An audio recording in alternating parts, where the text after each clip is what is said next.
fellas, welcome to These Balls Could Talk, the podcast where the only thing more contested than your fantasy lineup is a Little League eligibility ruling. We're going to talk about that a little later. Interesting. This is Mark along with John and our producer Pete. We're getting ready to discuss the latest in sports, tech, and pop culture. If you like what you hear or see, please like us or hit that subscribe button. Or someone on the show likes to say, tickle that little bell. Nobody. I'm Pete keeps tickling my bells. I'm tickling the camera. Does that count? Ugh, gross. It looks like you're doing something else. Joining us tonight is one of our favorites, and we promise not to unload on him too much about his Mets. Please welcome back to the show, Mr. Jefim Piekarz. What's going on, Jeff? Hey, boys. Good to be back. Good to be back. And yeah, the Mets are a disaster. It's awful. But at least you're getting a casino. I mean, the casino is... So I live near the casino, guys. It's looking good. Even Masha noticed it. She was like, hey... Very nice. Nice like, looking casino. At least you're getting a casino. When does it open? Very nice. I don't know. I don't know, but it's going up awful quick. I can tell you that. Uncle Steve Well, he's not spending money on the team. He's not spending money on the team anymore. So Masha sneaking in. Hello. Hey, hi, Masha. I love it when we have cameos on here. Anyway, let's catch up with everyone. Life's been moving big and small. It's time to talk about our Balls! Oh, so close. Almost. John, how you Peter. been? Every once in a while, I get a reminder that I'm old. And so... It's like a very and I don't feel old ever. I mean, that's pretty good if it's every now and again. Yeah, I No, guess. this is a big one, though, you guys. This is a big one. I had my physical and show code. We were just talking about show code. I had my physical, and my doctor was like, "Hey," didn't say anything. A couple days later, I got a call. He was like, "I from Image Care." They were like, "Hey, your doctor wants you to come in for a cardiac CAT scan." And I'm just like, Oh, "That's weird." Okay. And then I had the cardiac CAT scan. I didn't think too much of it. My doctor's office called me and was like, "So you have a little plaque, a little plaque, but you know, have a good weekend." I'm like, "Okay." He's like, what does that mean? He's referring you to cardiology. I'm like, "Okay, cool. Refer to cardiology. That's okay." That's a And bomb to drop and then be like, have a good weekend. Cardiology calls me, and I think this is just like a proactive, like whatever. Okay. So cardiology calls me, and they're being awfully cryptic. And I'm just like, I thought this was just like an appointment call. Why are they being so cryptic? And so they're like, "You should call your doctor." I'm like, "Can't you just tell me the results of the test?" They're like, "No, you have to call your doctor." I'm like, "Okay, well." Honestly, I told the poor old woman, I was giving her a hard time. I was just like, "This is kind of scaring me a little bit. You're being weird. I don't know why you can't just tell me, but let's make an appointment." They're like, "Oh," and they were like, "You should go into to cardiac urgent care." I'm like, "Fuck me. What is going on? What the hell? What is going on?" So I'm telling the story in a very Italian way, so you guys all look nervous. There's no reason to be nervous. I'm just 45. I had a significant amount of calcification, at least one of my valves, and I have an appointment in September, and my doctor put me on statins. So I'm on day 2. My stomach's a little off. What is interesting about this story is that Mark and I at Music Fest, Mark had, I don't know if it's the same news, but at least news from his doctor about eating less crap. So Well, the hard part about that is crap is in almost everything now. Listen, a cardiac CAT scan is a very proactive test. But the proactive test says that there is stuff, and so it's a very big, shining green light to realize that I'm 45. Good to get on top of it now than before it becomes a bigger problem, right? Go get your ticker checked out. Positive note, I got my colonoscopy canceled, so... What? It'll come back. The no roto-rooter. That's awesome. So that's good.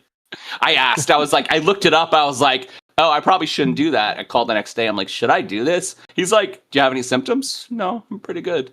It's like, "Yeah, you shouldn't do it." I'm like, "Okay." I don't want to do it. Can I get mine canceled?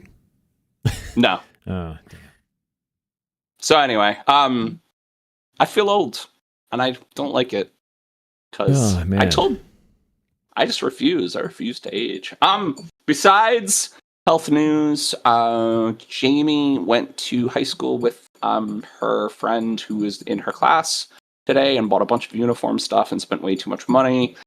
but Did she have it's fun, cool. though? She has fun with this girl because they're very similar. But she came back with all her regalia, and she has to wear like 3 different pins and 2 different patches, and she has a name tag. Just to wear pieces of flair, huh? That's what I was going to say. Was flair.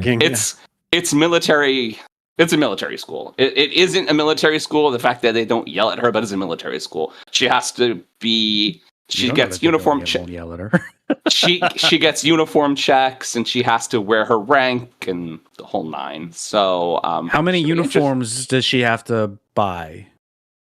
Is there like one she has for to every day of the rent. week? She has to rent a blazer for Thursdays. So those pictures will be going online when she has her blazer. She doesn't have that yet. It mostly is a pleated skirt and shirt with a little tie and shiny shoes. But she also has a pullover sweater that she can wear, and I think a polo for dress down days. So 3, I guess. I'm excited. Yeah, I'm excited. It has a football field and its own football team. She's going to go to homecoming games, and they play almost every sport. Jamie's in high school, guys. This is they have weird. like almost everything, like program wise. Like they're getting like a kick. Like a precision dance team this year. Like it's crazy. This school. I can't even. Damn. So excited for that. Jamie and I, because after Spider-Man, I thought it was pertinent, or we started the Daredevil show, season 1, back on the Netflix show, and it's awesome. It's so fucking good. Yeah. It's so good. It's so good. It's violent, it's dark, it's gritty, it's awesome, it's well written, so but there's good. enough humor and lightheartedness in there to make it work. Well, Foggy is I forgot how much I liked Foggy and how much Deborah Ann Woll is amazing in this fucking show. She had so much character development in that first season, if I remember. So I'm really liking watching it again, and once I get done with season 1, I'll ask her if she wants to watch the other Defenders shows, which were less good. Jessica Jones was good. She should watch that. Maybe we'll watch them, because then she'll be confused, and I don't like being confused.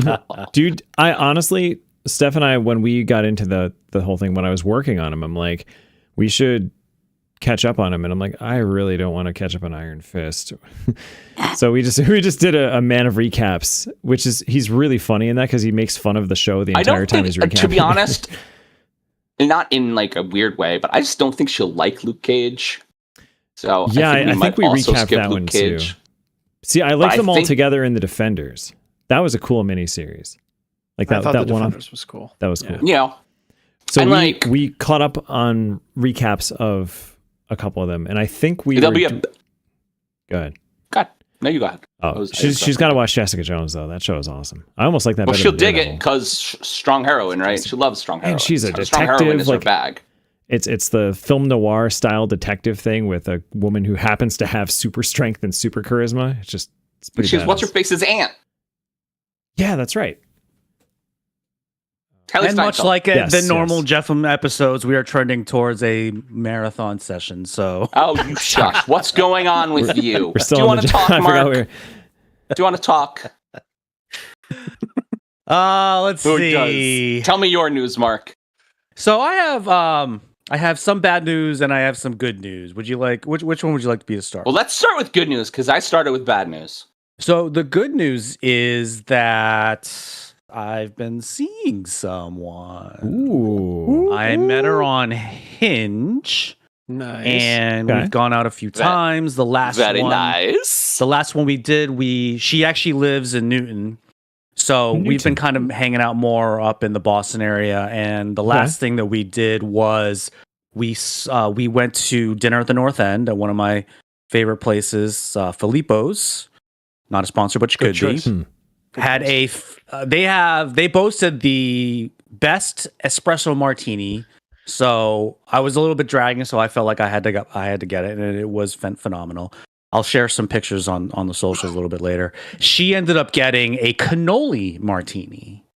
What is that? I think the difference is that there is a cream rim around it. Is it like the inside of a cannoli or around the outside of the martini?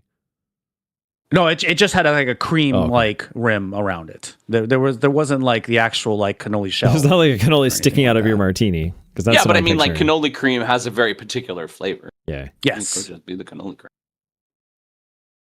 Damn, So fancy. yeah, That's awesome. going on. Very exciting. Got a double date planned for this weekend with Hell another yeah. friend that I know in the Boston area, and yeah, we'll see where it goes, gentlemen. Congrats, Mark. Congratulations, buddy.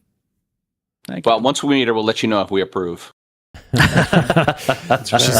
she's gotta win our approval. Be nice to my Mark. Yeah. He's a good Even boy. even more good news. 3 of the 4 of us on this show are going to Yankee Stadium this weekend. Oh, I'm sorry, next weekend. Next weekend, and yeah. very, very excited about that. And may do I was talking during the pre-show, may do a New York City weekend. We'll see how that goes. I love this plan for you. Yeah, I know somebody who lives mostly there. I do too. Pretty much there. Pretty close. Pretty much. I'm the Not too one far. who's not going because our plans to go to Buffalo were supposed to be this weekend and they got bumped to next weekend instead. So then that kind of threw the kibosh on that one. Hey, Pete, we love you, but no one's surprised. You didn't have to explain it. Just thought I would unveil the Unfortunately, curtain a bit. the bad news is I had my denim listing under contract, and unfortunately, we had to terminate, and so I lost that. So unfortunately, good things personally, but not bad things Oh, and- professionally this past week. But Mel starts her new job on Monday. Oh, wow. Yeah. yes, Woo-hoo. that's good news. Pete, how about There you? go. I've been doing good. Like every show, I've been running and working on a lot of stuff. And Liam is adorable. So I got those out of the way. I actually have a half marathon in 2 months that I should be training for. but Holy. Yeah, you should. something that reminds me I'm an old man too is my body has been breaking down a little bit more, and I Got to take those precautions to. I not did get a pretty injured. bad strain of my left calf, so I haven't really been running. That's like a 3-week. But I've kind been, of Then I thing. mean- I've been seeing my chiro. He's been doing the dry needling with it. It feels pretty good now. Although He was I can't complaining, really and then we fully walked to do like it. 25,000 steps in Pennsylvania. So It was tender. Yeah, but walking on a calf and running on it are two different things. Yeah, we walked that is so very true. far. It's like I've had calf injuries all the time where I'm like, oh, I'm fine. Like 2 weeks in it, and then I take like 5 actual running steps, and it's like, oh, nope, shut it down. Yeah. Yeah. So weird. Yeah. But yeah, so that's been going well. Trying to think here. Steph is doing very well so far in her new job. She's still, I mean, Yeah. rightfully so. She's still nervous, but I think she's getting the hang of it a little bit. I mean, it's going to take some time. She asked her boss, feeling very overwhelmed in the first week, like, how long did it take you to understand all this? Because it's all new lingo, it's new terminology. She was in in the education field, and now she's more in the unions and like very politicky kind of fields with PAF there, and so. She, her boss basically said it took me over a month before I like really got the hang of just like even knowing what my bosses need from a priority standpoint and what the language was to know how to schedule her meetings and stuff like that. So she's getting there. But I have faith. She's a hell of a worker and really smart. So I think she's going to do just fine. So I'm excited for her. Pete, I'm going to require you to tell me one thing about you every show now, because you never do. Still didn't. Hey, I started. Besides, ran? you He said he ran. Hey, Pete always runs. This is not a and he surprise. loves his son. What I And he do. loves his No, son. not a surprise. This is not news. I require more. Show I had code.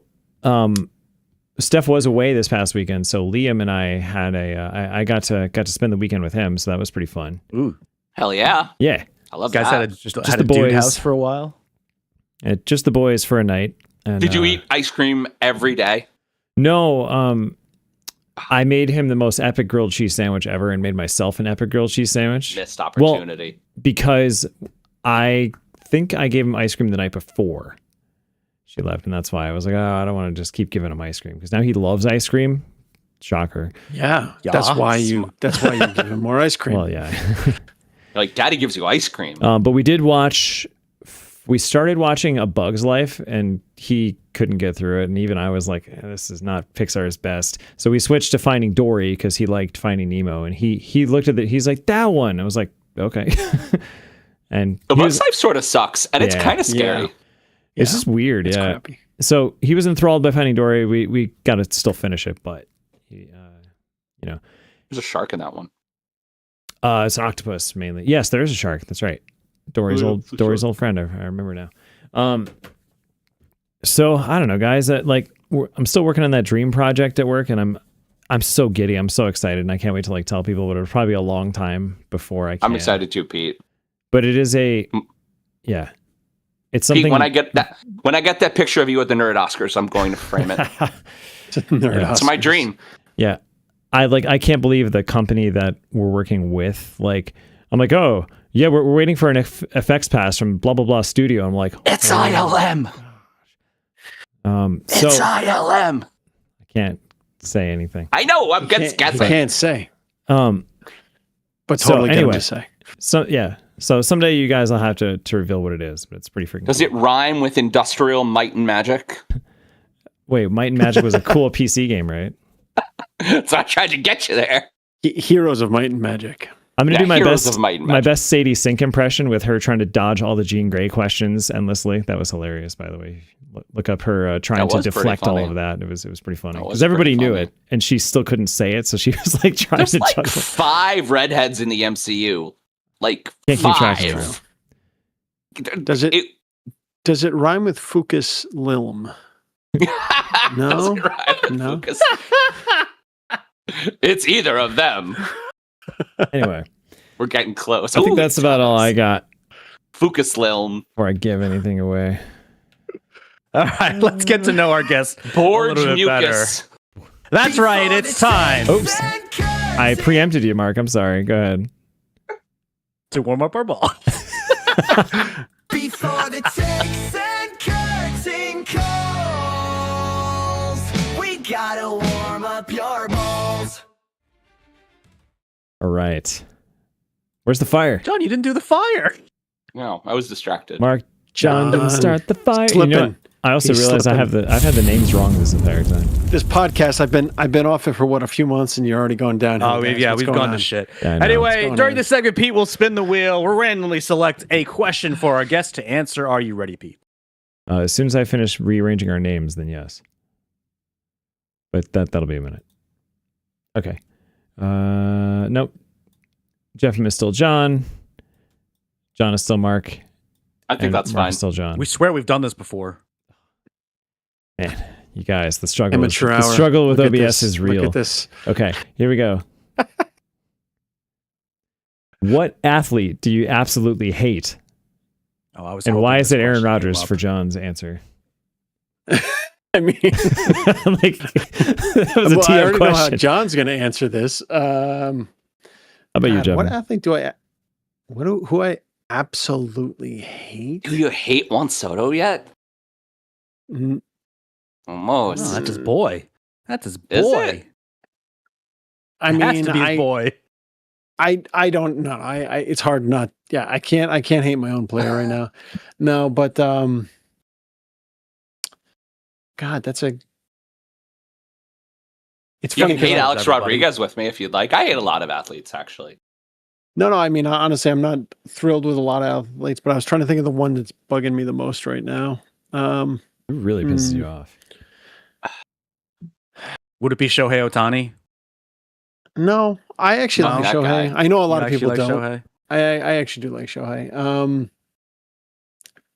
Yeah, I was thinking it was going to be somebody in baseball, but I have to admit I'm blanking. I mean, A-Rod's I will a good say, one. I mean, A-Rod's an easy, but that's like an easy. That's like everybody hates. He's so A-Rod. hateable. He's very hateable. He is a prick. I mean, John, maybe it's the whole A-Rod thing because Ooh, Aaron Rodgers, that's Alex interesting. Rodriguez. Didn't you hate Allen Robinson for a while? I know that's not a No. rod, but you know, this is going to sound like a weird one. It's just because I literally just read an article on him yesterday. But Noah Syndergaard, former pitcher for the Mets, he has gone full MAGA. I'll try and avoid the politics for your podcast, but like, No, get into it. he's gotten like, you guys should take a look. Like, he basically burned out of baseball. He was always kind of a arrogant hothead, but he was at the time he was like, Is he the one with the great hair?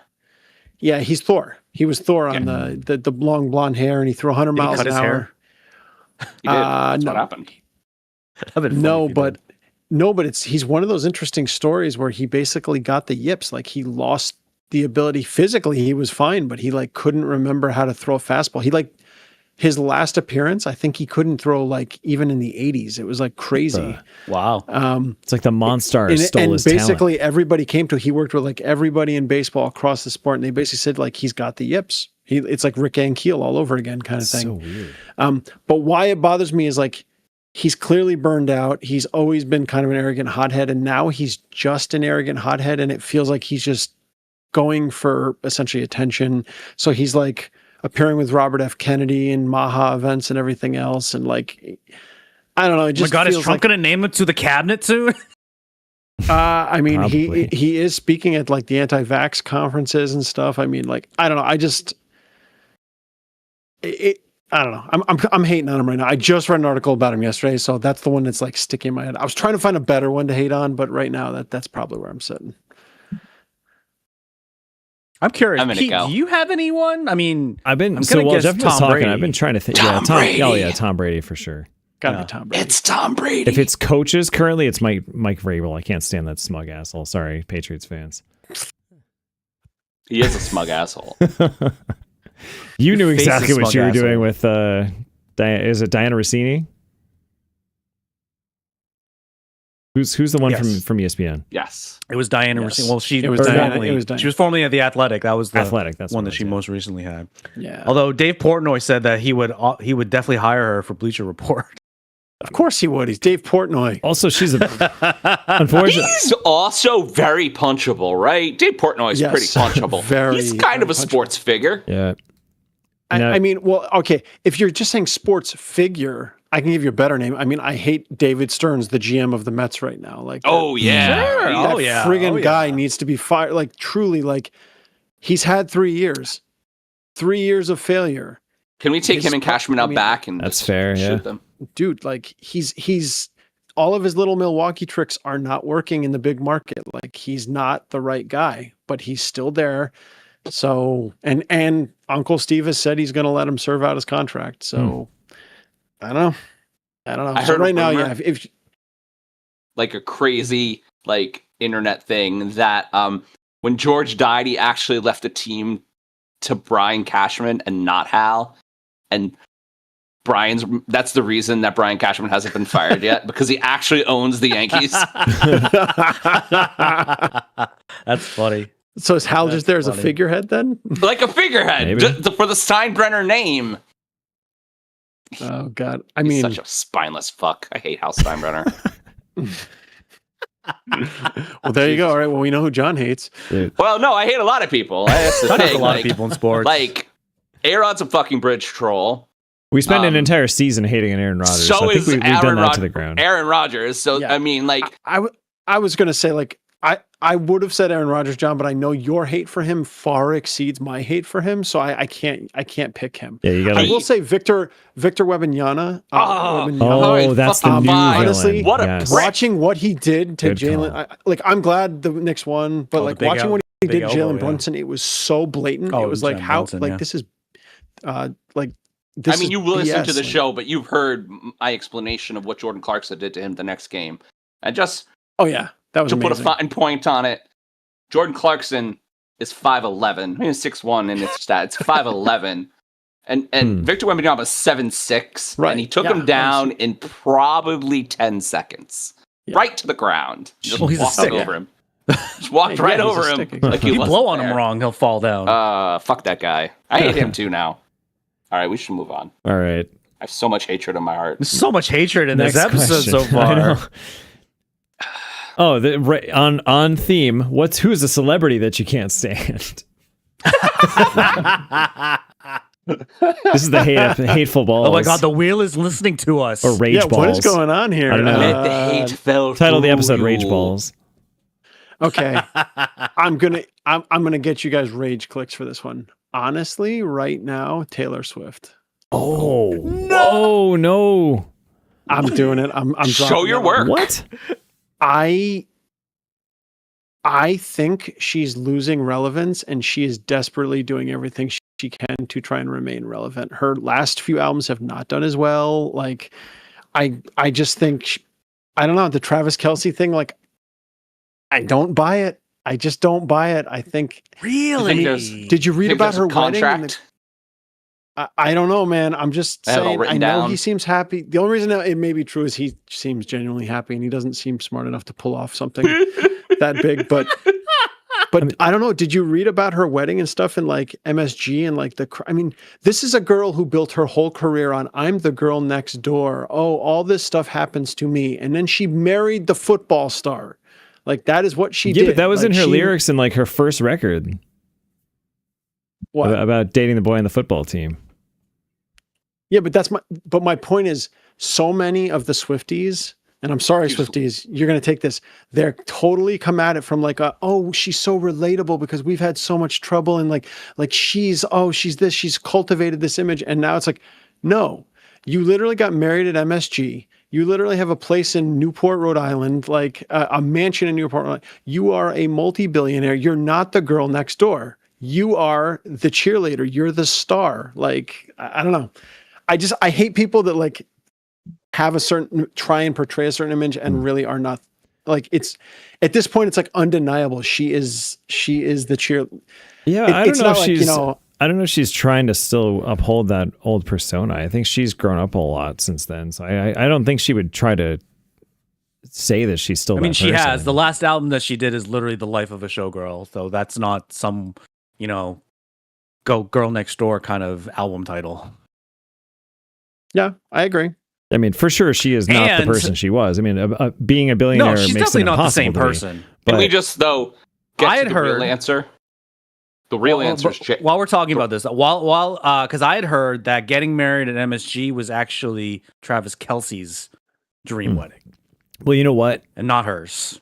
Thank you, Taylor I don't Swift, believe that. because that man has never thought about a wedding in his life. you've made Travis you, John. Kelce go Thank this you, much John. closer to happy, blissful retirement and stopping torturing my nightmares of losing all those games to the freaking Chiefs. I'll give you another hot. So I'll give you another hot take. I think the reason he's still playing is because I think it's because of her, because he needs to stay famous enough to keep them both relevant. I don't know. I He's think got he will- such a I bright think he- future in media and stuff after this. Yeah, I think his he's going to be future's in just that fine once podcast. he's done playing. Yeah.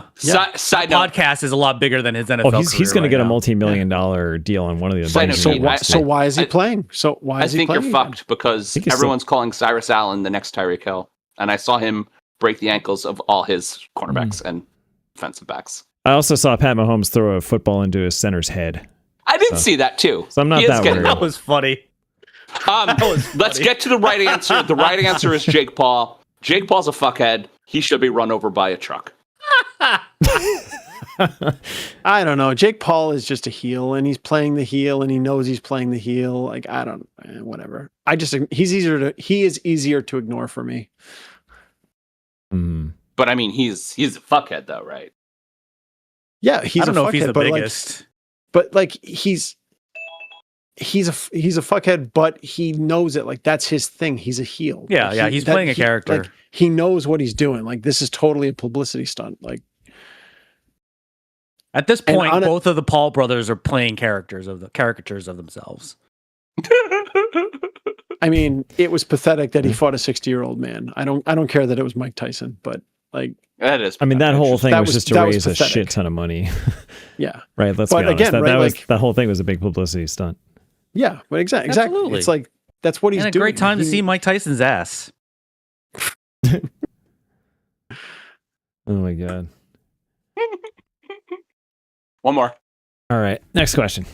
So we can get There you back go. on Oh, track. Justin- You guys the I just gave you guys the rage click against the. Side note: Justin Swifties. Baldoni also a fuckhead. He should also get hit by a truck. I don't know, man. I don't know. I'm gonna I skip think this question. you know because we Mark did it said last something week. to me, and I agree with him. I think they're both terrible people. I think. Oh no, Blake Lively too. Yeah, they're both terrible people. You're right. They're both just terrible. There's a lot of weird stuff that came out of that whole Yeah. thing. And Oh, yet this is that okay. movie This is a still more getting lots of introspective. ratings streaming. We're going to go less on the hate and more introspective and nostalgic here. What do you miss about your youth? Ooh, Oh, I'm glad this man. question came up too. I feel like we've What do I answered miss something about me? similar. Being to this able to in a eat previous fried season. food again. Oh man. Oh. At least I had that piece of bacon. I made Mark eat it a little bit. It was worth it. I will tell you, You like, forced just probably where I am right now personally. Like, so I've got I have a 3.5-year-old. I have a 5-month-old. I'm working a crazy job with a ton of hours. So life's kind of come out as fast right now is what I'm saying. So like, I do miss the simplicity of youth, like just the ability to be bored, the ability to just like, oh, I'm going to just go Possibility. explore something. Yeah. Like I have to, I would say that's what I think it's just a moment for me right now, but personally, that's kind of what I miss. Just the simplicity of life, like the worry-free nature of it. It was like, I didn't, I worried about things as a kid, but like, now the worries are so Oh yeah, it's like 10x that, so it's For sure. it's like more than that.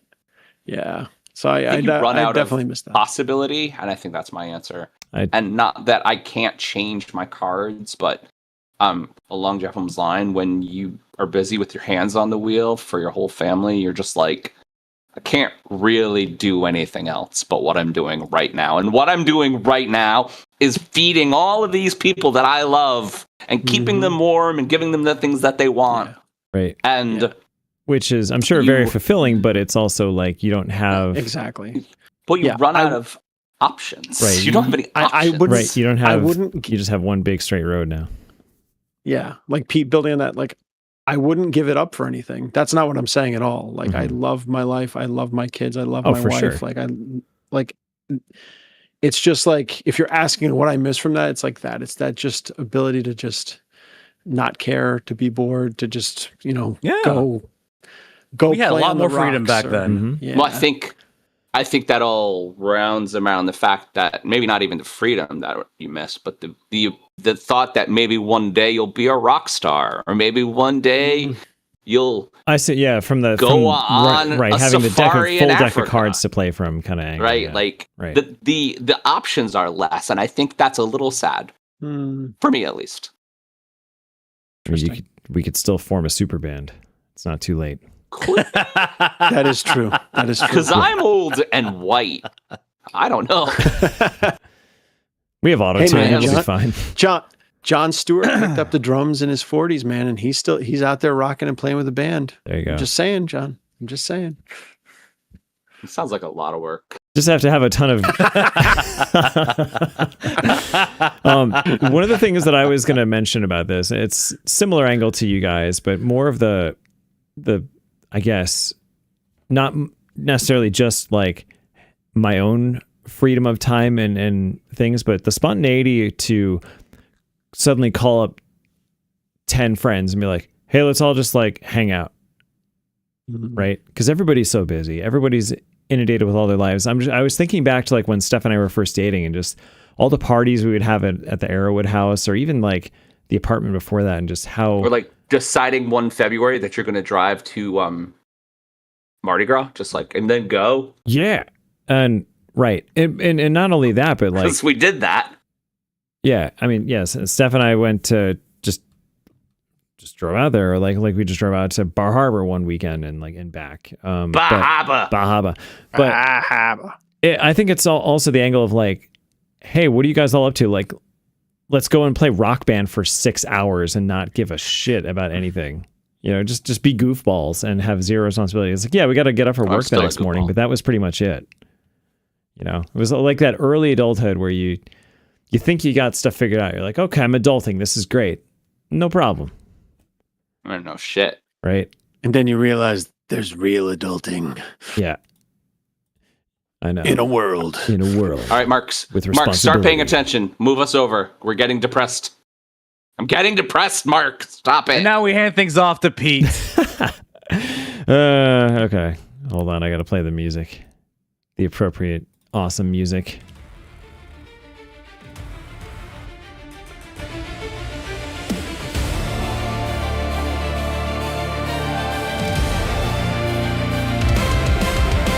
And now time for Mighty Morphin Power Rankings! All right. right, so we are not doing MLB this week, but what we are doing, I'm going to have to get my phone for this. We are going to do, and I even made a document for it that we can post on our live stream. The ITBCT 2026 WR rankings. So we ranked quarterbacks last week. A lot of letters. We ranked quarterbacks last week. We're going to do wide receivers. Guys, this was really hard. There are a lot of really good wide receivers. Yes.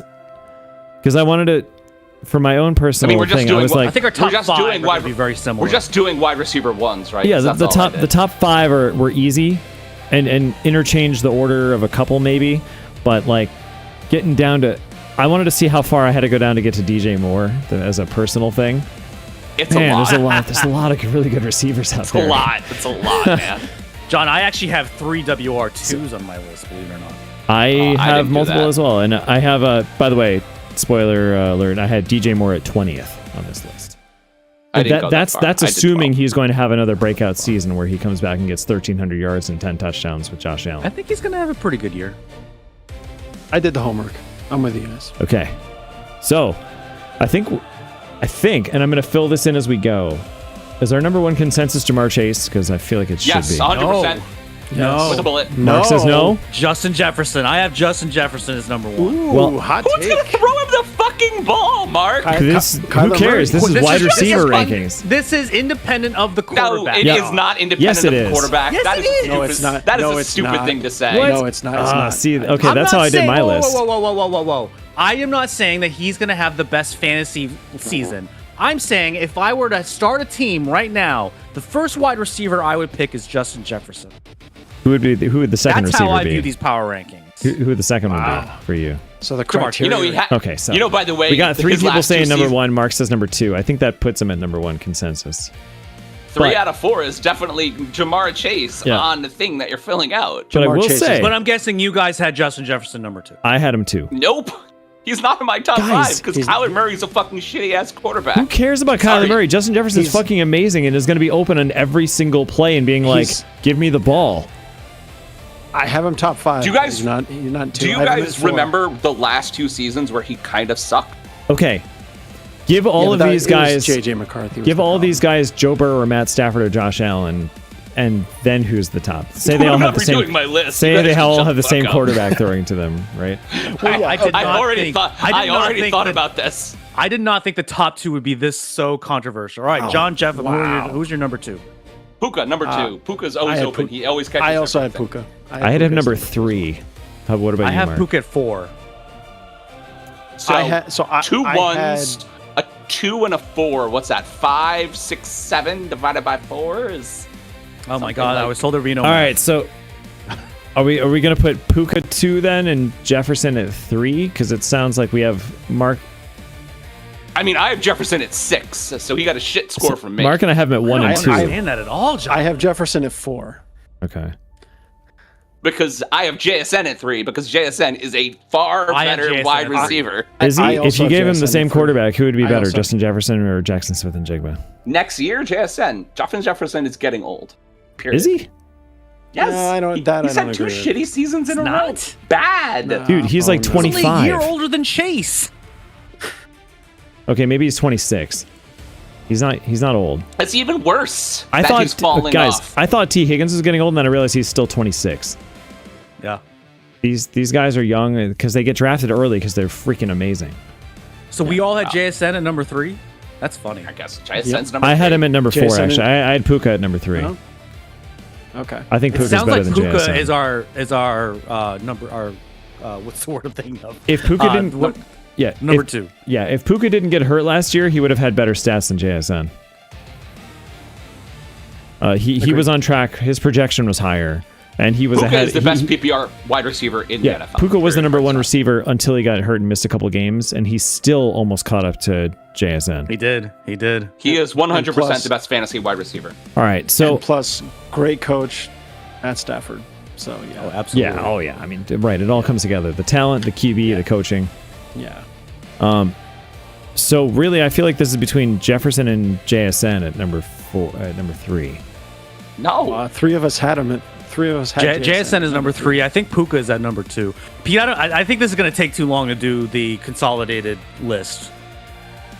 Okay. We're just gonna do everyone's list later on, and I we'll, do like we'll post I do about it. like yelling at you. All right, let's My- go to number my- 5. Well, let's go. No, we do it number 4. I thought we did 4. If we can't put Justin Jefferson in the top 4, the guy, something's wrong. He's I had he's Puka freaking Nacua. incredible. They're really good really good wide receivers. I've got JJ at number 4. All right. I had Puka. I have the Sun God at All number right. 4. I think this is a consensus top 4. Who do you guys have at number 5? Are we putting the Sun? Are we putting the Sun? I have God? the Sun. I have the Sun God. I have Amon Rod 5. Yeah, me too. That was easy. Okay. See? All right. We all agreed I on think that the one. top. Yeah, it sounds like the top 5. Aside from John being a dumbass, putting Justin Jefferson at number 6. 6. Yeah, I figured the CD top who 5 also was is Okay. better. So guys, But John, he's going to be better this year with Kyler These 5 were Murray. easy. I Wait. know Kyler Murray's not great, but John, who was your number 5? here's how this got hard for me. CD. CD. CD's gonna have a great year. He's gonna have a great year. I don't have him that high. He's in my top 10, but I don't have him at 5. He's in my top He's 10. in my top 10. Who do you guys He's have at not. 6? I feel like there are 2 receivers that Justin I. Jefferson. Well, okay, A.J. we Brown. know that. Hot take, AJ Brown. Really? Nico He actually- Collins. That's who I have at number Close. 6 is Nico. I have Nico at 7. I have I can put AJ Justin Brown in the Jefferson top 10 somewhere. again. I have CD at 7. I have CD at 7 as well. Okay. All right. So it sounds like we did. Honestly, my list Jeff says and I that- are simpatico right my list says I know, that the I'm feeling Cowboys you, are man. going to I'm be feeling fucking you. amazing. All right. So because I CD. have, What do you guys think? CD or Nico? Between those at two. what number are we at? For number 6. I have CD, AJ I have Brown him- there. CD, I have him at number 5. Where do you have Nico, Jeffem? I have Nico, I think, at 8. No, I have him at 9. Sorry. Oh, okay. I have him at 6, but Well, I I have had him him at at 7. 7. So it the sounds only, like the only Nico is reason 6. that I had that is because Lamb has been injury prone lately, and I don't feel like he has the Yeah. strength, the strength and the like, just shove a cornerback out of the way like Nico does. Nico and Drake London, Well, I he- feel like are those yeah, CD's prototypical, definitely a like more of a speed guy Megatron and- style WR1s. Yeah, yeah. Nico gets hurt a ton too. Yeah. Yep. Being a Nico Collins That- dynasty yeah, owner, that's he gets true. hurt a ton. Okay, so I have Gets hurt CD. all the time. by the way. I'm okay I- putting CD I at couldn't- 6. He's crazy talented. He has the best Yep. hair. Okay. So number 7. Then are we good with Nico there? Or do you guys? Yes, I Where's- have him at 7. Okay. I have Nico at 9, and it's mostly because of his quarterback. CJ Stroud is just such a wild card. I don't know. Yeah, Stroud had an incredible first year, and then he got found out, and he hasn't bounced back yet. Yeah. I really think he's gonna have a bounce back year. He finally has a decent offensive line. We'll see. Tank Dell's coming I mean, back, if he does, supposedly. I agree with you, but I think he's too inconsistent. It's Yeah. hard for me to say right now. He's got one of his favorite targets, Tank Dell, coming back, who's more machine now than man. They've rebuilt him. Well, You are it's not also wrong, guy. it's also his best friend. Yeah. All right. As the fantasy owner in 2023 that had Nico Collins in his dominant season, and it pretty much saved my ass, I still can't. I still got to play him at 9. Wow. Well, I have AJ Brown at 9, Jeff, so we average out there. Oh, interesting. AJ We Brown at swapped. 10. Yeah, we swapped that one. I have AJ Brown at 8. I have Drake London at 7.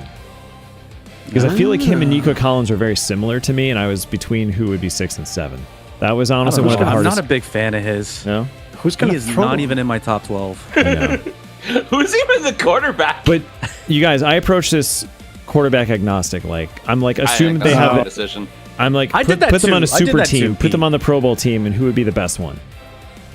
Right? That's how I came up with That's it. a but But you different- never. But it is That's an different, yeah. impossible way to rank a wide receiver. Yeah. that's why it was Yeah, really I don't know hard. how you do that. That's why it took you me a while.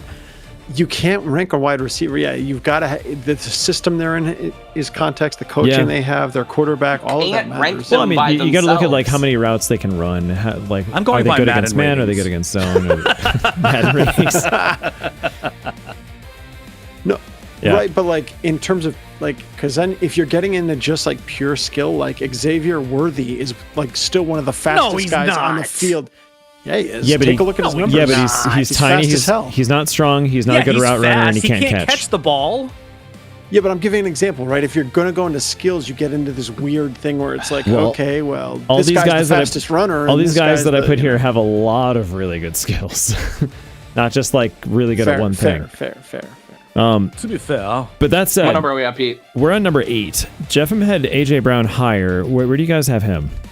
I have George Pickens at 8. I have AJ Brown. Brown at 8. I also have George Pickens at 8. So Cowboys are going to be incredible. This Yeah, is an the unfortunate Cowboys are thing for me Cowboys to are going to say. be incredible. Which Well, their sucks, yeah, offense. for I have- Let's see what the It difference. sucks. I have Pickens at 10, and that's only because I have Drake London up there at 7, kind of pushing people down. So I have Pickens at 11 just because I don't like his attitude. but he's so good though. He'll punch you right in the fucking He face. had one good year. I almost put him higher than last 10. year. Like I and the could see year him at before 8. that. So okay, guys, between AJ Brown, George Pickens, and Drake London for number 8, I'm gonna guess it's really more between Pickens and Brown. 2 the way votes you for guys are- Pickens, Jeffem and I and guess 2 separate votes, which means it's probably Pickens if we're going for. Pickens. Well, sheer the only majority. catch is I had AJ Brown at 6. So if Well, you're do you going have by AJ Yeah. numbers- Brown on your list yet, Pete? Yeah, he's at 9, so this is perfect for my list. If we put him at 9, I'm just saying that honestly that might push AJ Brown up. they're Just, right in I think that. that pushes AJ Brown up to 8. Yeah. Yeah. Yeah, And But Pickens 10, at 9. me having him at 10 pushes him down. It evens itself out. Math. guys, I feel like 8 and 9 here. We're splitting We're taking hairs. too long on this math. All right, Got 4 minutes. We got time. number 10. 4 guys who went to RPI try and create a list. I know. Number 10, and I feel like you can't, like, there's a gap. I feel like London should be here, and then there's a gap between the next guy. Well, I have AJ Brown at 10 and Drake London at 9. So Yeah, I had London at 7. Where did you guys have him, Jeff and Mark? Wait, who? Drake Drake London? London, yeah. He's not even on my list. Really? He's not on the Really? list. Brings him right the fuck down. Doesn't make it. Wow. A no-show. I've got a hot take at 10. Okay. I got a hot take at 9. I want to know if it's the same Ooh. hot take as yours. Ooh, okay. All right. Garrett Wilson. I have him No, on it's my not the list, same but he's a hot take. little bit further Put down. Chet on your list, you dumb dumb. I did. Garrett Dude, Wilson's- Garrett Wilson. Garrett Wilson's really good. Garrett This- Wilson has this is gotten why a this was ton hard. of catches. I and have him yards. 16th, but I could have easily put him at like 12th or 13th. Drake. Garrett Wilson, you dumb dumb. Dude, Garrett Wilson is awesome. Yeah. There was okay. two years ago. I had him on 3 fantasy football teams, and he got me like at least 20 points every single week. All right. Some other names that I'm going to throw out here that I had around this area, like the 10 through 13, 14 area. Chris Olave. Me too, 12. Malik Neighbors, I put in parentheses, if he's healthy. He's gonna fucking get it. If he's healthy. He's healthy. This isn't look projecting at him. He was almost- futures. Okay. He was almost my 10th, but again, I can't. He's with playing his week knee, 1. I just don't. Yeah. Watch it. He's playing week 1. Okay, He's so ready. this is assuming that his knee is healed up and ready to go for the season. Then I would be more bullish on Neighbors. Zay Week Flowers I had in this realm too, and Jalen Waddle. 11 I for almost me. had him up there. 11 for me. So 11, Oh, man. Zay Flowers, 12, Chris Olave. Oh, man. 13, Terry But McLaurin. who are we doing at Man, 10, guys? He loves Okay, so I've got a hot take then. Are we doing Drake You London guys at 10? haven't said it. Yeah, who's Mark's Jeff's hot take? I've got Devontae Adams at number 10. I have Devontae Adams at 10. Oh, no kidding. As a I person said- who The has man- frequently invested in Devontae Adams is a loser. The man Seriously. catches What? touchdowns, Dude, though. yes, he catches touchdowns. Except when he exactly. doesn't, which is all the time. He caught he's got 17 touchdowns last year. All right, guys, we got to pick a 10. He's got exceptional rapport with Matt Stafford. He's in Sean McVay's system. Yes, he's declining, but yeah, exactly the touchdowns. I don't know, man. All right. Can we get... I had AJ Brown at 10. Jeff, you're Pete. Hey, Pete. Yeah, it's okay. Well, we already got AJ on there. He's number 8. Can we do... Do we have 3 people with Drake London in the top 10 and 1 no-show? Is that how that turned out? I have him at 9.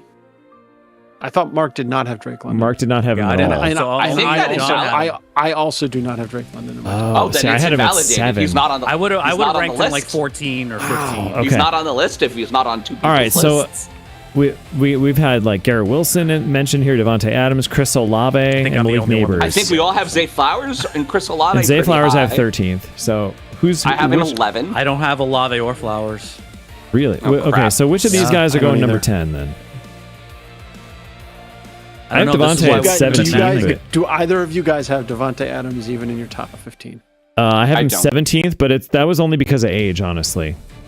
Like Okay. 2 years ago, he would be in my top 10 easy. I don't have him in my top 32s, Okay, so which is all I You did. did 32? Damn. wow, Mark. Or John. Hey, I got homework. I do so my we're homework. stuck. We got to our top 9 and we ran out. We ran out of don't know, man, consensus yeah. agreement. All right, so Zay's not on the list. Is Olave on everyone's list? I have Olave at 11. Is have Olave. Scary Terry on everyone's lists? No, I don't have him on my list at all. I only did 12. Oh, okay. How about I also only did 12. That's how fair. about Devonta Smith or Jalen Waddle? I almost put Devontae Smith on it. I have him I at did, 15. I did almost put Devontae Yeah, Waddle and Smith. Smith I have 14 and funny. 15. Oh, I mean, we said Malik Neighbors. He was my number 11. I mean, I think Neighbors- he almost made my 10. He's 12 and I would have had him probably 10 if he was. I if have him knew at he was good to 16. go. I'm feeling very bullish. I would So have let's go. had neighbors at like 16 or 17, I think. Well, let's fucking go, Malik Neighbors. We're done. I think he actually, like a healthy Malik Neighbors, I agree with Yeah. Pete. He probably deserves to be higher. All right. Yeah. The Giants are going to be If you really can fucking guarantee fun. that he's going to be healthy this year. All right. We're John assuming Harbaugh says Malik so. Neighbors had the I best. have my doubts. He had the best John ACL Harbaugh's gone. surgery in the world. He's good to go. Did he drink the unicorn tears, Pete? He had the Aaron Rodgers potion. He's good. He's He good to drank go. the unicorn tears. Excellent. He's good to go. All right. We have a 10. All right, we're at time. That took forever. Wow. That was really tough to get that last one in there. Oh man. Yeah, I think we the- were actually pretty tight on the. I mean, other than like exact placement, the top 9 we were all pretty. Top 9 much- we were pretty Yeah, good. yeah, I'm exhausted figuring out that last one. I think ranking random shit is going really well. This has been really fun the last 3 weeks. It's sheer chaos, but I'm having fun. really good. All right, I did pick out some sleepers, and these are all rookies. And hopefully, I'm not giving away too much of my dynasty league strategy Okay. here. But Carnell this down, Tate, I think everybody. that's everyone's number 1 rookie wide receiver. Yeah. Mekhi Lemon on the Eagles, I think he's going to do pretty well. Jordan Tyson on the Saints. That's one reason why I didn't Dude. put Olave that high, because I think Jordan Tyson's going to turn some heads. Tyson was my favorite receiver in this year's draft. He And seemed like the Jacoby most complete Lane. one. Who's Jacoby this? Lane on the Ravens, I think, was one reason why I didn't rank Zay Flowers higher, Interesting. because I think Jacoby Lane's gonna steal some. I Do you haven't think heard they're feeling much really about bullish on Lane Mekhi so Lemon? far. That's one of the reasons they traded AJ Brown. I think so. Oh yeah. I do too. Yeah, I mean they did that with a purpose. Well, that Yeah, and I think so too. That and AJ Brown was like making it very known that he was fucking sick of the organization. And Any other Well, final words, gentlemen? He also hates Jalen Hurts. So yeah, it's kind of There's tough when that. your number 1 receiver and quarterback are not getting along. I mean, have you heard Jalen Hurts speak? The guy thinks he's God. I know. He looks like it. Well, How do you know according he's to not Stephanie, God? he is the Definitely. second most attractive quarterback in the league. She has now since said too that he probably He is a good-looking should have been man. number 1. He is a very good. She saw Tyler Shuck in a few different lighting situations that weren't like the headshot photo, and she's like, "Yeah, okay." All right, we'd like to thank one of this week's fake sponsors, Injunction Nation, the law firm that gets your kid back into the tournament by lunchtime. Injunction Nation, because final and binding is more of a suggestion. really feeling this you're really feeling this little league topic, Yeah. aren't This is you? what AI did. This is AI fire. does Fire. AI does the whole thing. The AI is All right, evil. everyone, shall we kick off the shindig? Hell yeah. So tonight's theme, and because we're going to be talking about a little bit of MLB playoffs and Little League World Series. Tonight's theme is competition/underdog anthems. Right? Well, it's time for our first topic, and we're ready to fight. That's all I came up with. So with 7 weeks left, the AL wildcard race is a pileup. The Yankees and Red Sox have the top 2 spots locked, maybe. But the Rangers are clinging to the third by a hair, with Cleveland, Detroit, Minnesota all within a scoring distance. And the AL West and Central are still wide open when, well, someone has to win those divisions. Over in the NL, the Cubs look pretty safe for the top wild card spot, but the Phillies and Diamondbacks are separated by just 1 game for the other 2. The Braves and Dodgers look locked up atop their divisions, and the Brewers seem to be doing pretty well too. So everyone, who do we actually think is playing in October, and who are the teams that are most likely to collapse down the stretch? I mean, the AL is just atrocious. Yeah, Atrocious. The AL is The AL Just is trash this year. Just atrocious. It's so bad. Anybody could make it. I mean, Mark, all the I just want to apologize for defending the Athletics the other day. I don't know what I was thinking. I think I misread it, and I was like, I don't know. It was. I thought I read it as the they're not a good Astros team. for some reason. It was bad. Yeah. they've only won 47 games, Jeff. Yeah. No. I am. I truly read it as the Astros. I don't know why I was stuck on that. Because we're old. Should I put our I don't. latest power rankings up on our screen while we're talking about this stuff for the live? I mean, I didn't do them this week. Oh, it's not updated. Okay. I would have said the White Sox, but they are doing their best to. Oh my God, they're imploding. Yeah, I'm like, okay, like I don't know what's. And now And how are the Tigers might better end- with Tarek Skubal? Yeah, exactly. I'm like sitting here like the Tigers might make it now. Like, okay. I mean, so who Like, is do you the think they third regret getting team? rid of Skubal? No, well, they didn't get that much back for him. Like they got, and they knew Alright, they weren't going to sign him long term after Yeah. this. So the Tigers, Twins, and Rangers are fighting for, and Guardians are fighting for the third spot, and Mariners. Jesus Christ! man. but Kind the of. but the Rangers are Kind also of. in striking distance of the West. So Yeah. it's really There's really Oh, only one and a two half. teams out. Yeah, there's really only two teams in the AL that are out of it. yeah. Yeah. Well, Yeah, three. The that's- Royals aren't going to make it. Yeah, probably. The Royals Okay, are- three Royals teams, aren't but good. still, like The Royals aren't yeah. going to make it. it's really awful. Honestly, yeah. John, Now, if are somehow they- the Yankees blow this? I don't know. Like, what? I don't know. What are you guys? Well, Aaron Judge is Better going to the come back Yankees one going, day. Yeah. One day. Well, all right. I think obviously the Rays. I would be blown away if the Yankees didn't make it. I mean, you guys would How do really the have Rays to screw keep the pooch. doing this? They are the most incredible small ball team Yes. in America, in baseball, and they always do this. They're always good, and no one goes to watch them. Yeah, And it's really fucking funny. wild. No one down there gives a shit, but they're always good. I don't Yep. understand. So we've talked about this, especially with Jefim on the show, the fact that, they're all about, launch angle and exit velocity, but the Rays are not. The Rays are No, like, they're not. we just want to have people that can hit the ball. Like Who's even good on the Devil Rays? they're looking at different stats than everyone else. And Who's my even question, good? I know, my question is, do we feel that if the Rays do really well this year, because they could finish with the best record in baseball, will that Possible. start turning heads, and will people start looking at the analytics differently? I mean, they currently have a 2-game lead on the Dodgers and a 1-game lead on the Brewers. That's wild. They have the best team. No, the Rays are excellent. I mean, I don't know why on earth they traded. They're an for 8-game winning Peralta, streak right now, I think. Yeah, But yeah, I know. I mean, I did not think that was a good move on their part. But Well, because did they it. lost the screwball race and they felt like they needed a pitcher. That's why. Yeah, so they took the consolation prize and gave us They took way the too consolation much. prize, and and gave they him definitely- way too much for him. Yeah.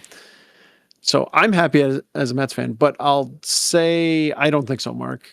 It's on baseball is really obsessed, and it takes time for that to go through the entire Yeah. system of baseball, right? For like to your point about like, I agree, contact hitters. I think this makes total sense to me, right? What happens in the league always, it takes about a decade, is you see this thing happen where something will sweep the league by storm, and it'll start with a team or two using it and beating everybody else. And then the league will respond over the next 5 to 10 years. And right now everybody is striking out a ton, and everybody is going launch angle and just go for the home run every time. And the Rays are not playing that game. They're playing small ball. And I don't know about you guys, but I love small ball. So like, it's a fun game to it's watch. a pure I form think of it makes, baseball. yeah, it makes baseball way more fun to watch. I guess what I'm saying is I hope it does, but I think it will take time. I don't think it's going to happen like overnight. I don't see the Yankees 6.5 games with 40 left is a lot. We're going to talk about that in the next topic, but like, I don't see the Yankees overtaking the Devil Rays. However, the Yankees, the only reason they've survived this season is they have far and away the best rotation in baseball, far and away. And I think that wins playoff games. We're going to talk about that right now. Well, you still need hitting. I don't know if you do, because the Yankees have $100 million. You guys lost last year because you didn't have enough bats. The Yankees have $100 million of power that haven't played in 3 months, and they're still in the hunt. Are they going to come back healthy, though? But let's move on. Let's move on before we talk about this more. We're going to talk about literally the same thing. So no. Hang on. No, because you said who's going to make it. We didn't even talk about the NL. Yeah, we need to talk about the National League. Yeah. I think that's We're what at time. John was trying to say. Shut the fuck up. Quickly. No, let's We're talk at about the time. NL. We can't talk about it. We're at time. Fuck your time. No. Overtime. Okay, tell me the NL. Fast break. NL. Go. I just think that one of the most interesting storylines in baseball right now is the Brewers and Rays right now have a better record than the Dodgers. I think that is a fascinating turn of events. I mean, two small market teams, smaller payrolls, fighting essentially the evil empire, and right now beating them. So there's another little school of thought, the fact that with the Dodgers currently the number 3 seed and the Padres potentially being the last wild card, that is a terrible matchup for the Dodgers. That is true. So it is quite, and the Padres for whatever reason does suddenly realize that they can play baseball again, because there was definitely remember. There was definitely a while that they were like, really but now they're looking pretty good, and if they matched up against the Dodgers in the playoffs, that would be a very interesting match. Playoff baseball. This is the point I'm trying to make. Playoff baseball is a completely different animal. Totally. Just gotta and the fact of it is that it's going to be very hard to beat the Dodgers in the playoffs, just like it's going to be very hard for anybody in the American League to beat the Yankees in the playoffs. Yeah. I will say, though, the Phillies are a dark horse. So as a Mets fan, I hate the Phillies, but they are a dark horse. They've been good multiple years. They have an ace in Zach Wheeler who always delivers in the playoffs. If they Don Mattingly, the best manager in baseball. Yeah, and Don Mattingly. Yeah, I mean, I think the Phillies are still a formidable force. I think I would not count them out. All right. Final thoughts. World Series, go, Jeff. World Series. Okay. I mean, what I want to see, and I would love to see Rays and Brewers. I want to see. I would love to see Rays and Brewers. Oh man, that was what you were gonna say? I was actually. Oh, I thought that's what you were gonna say.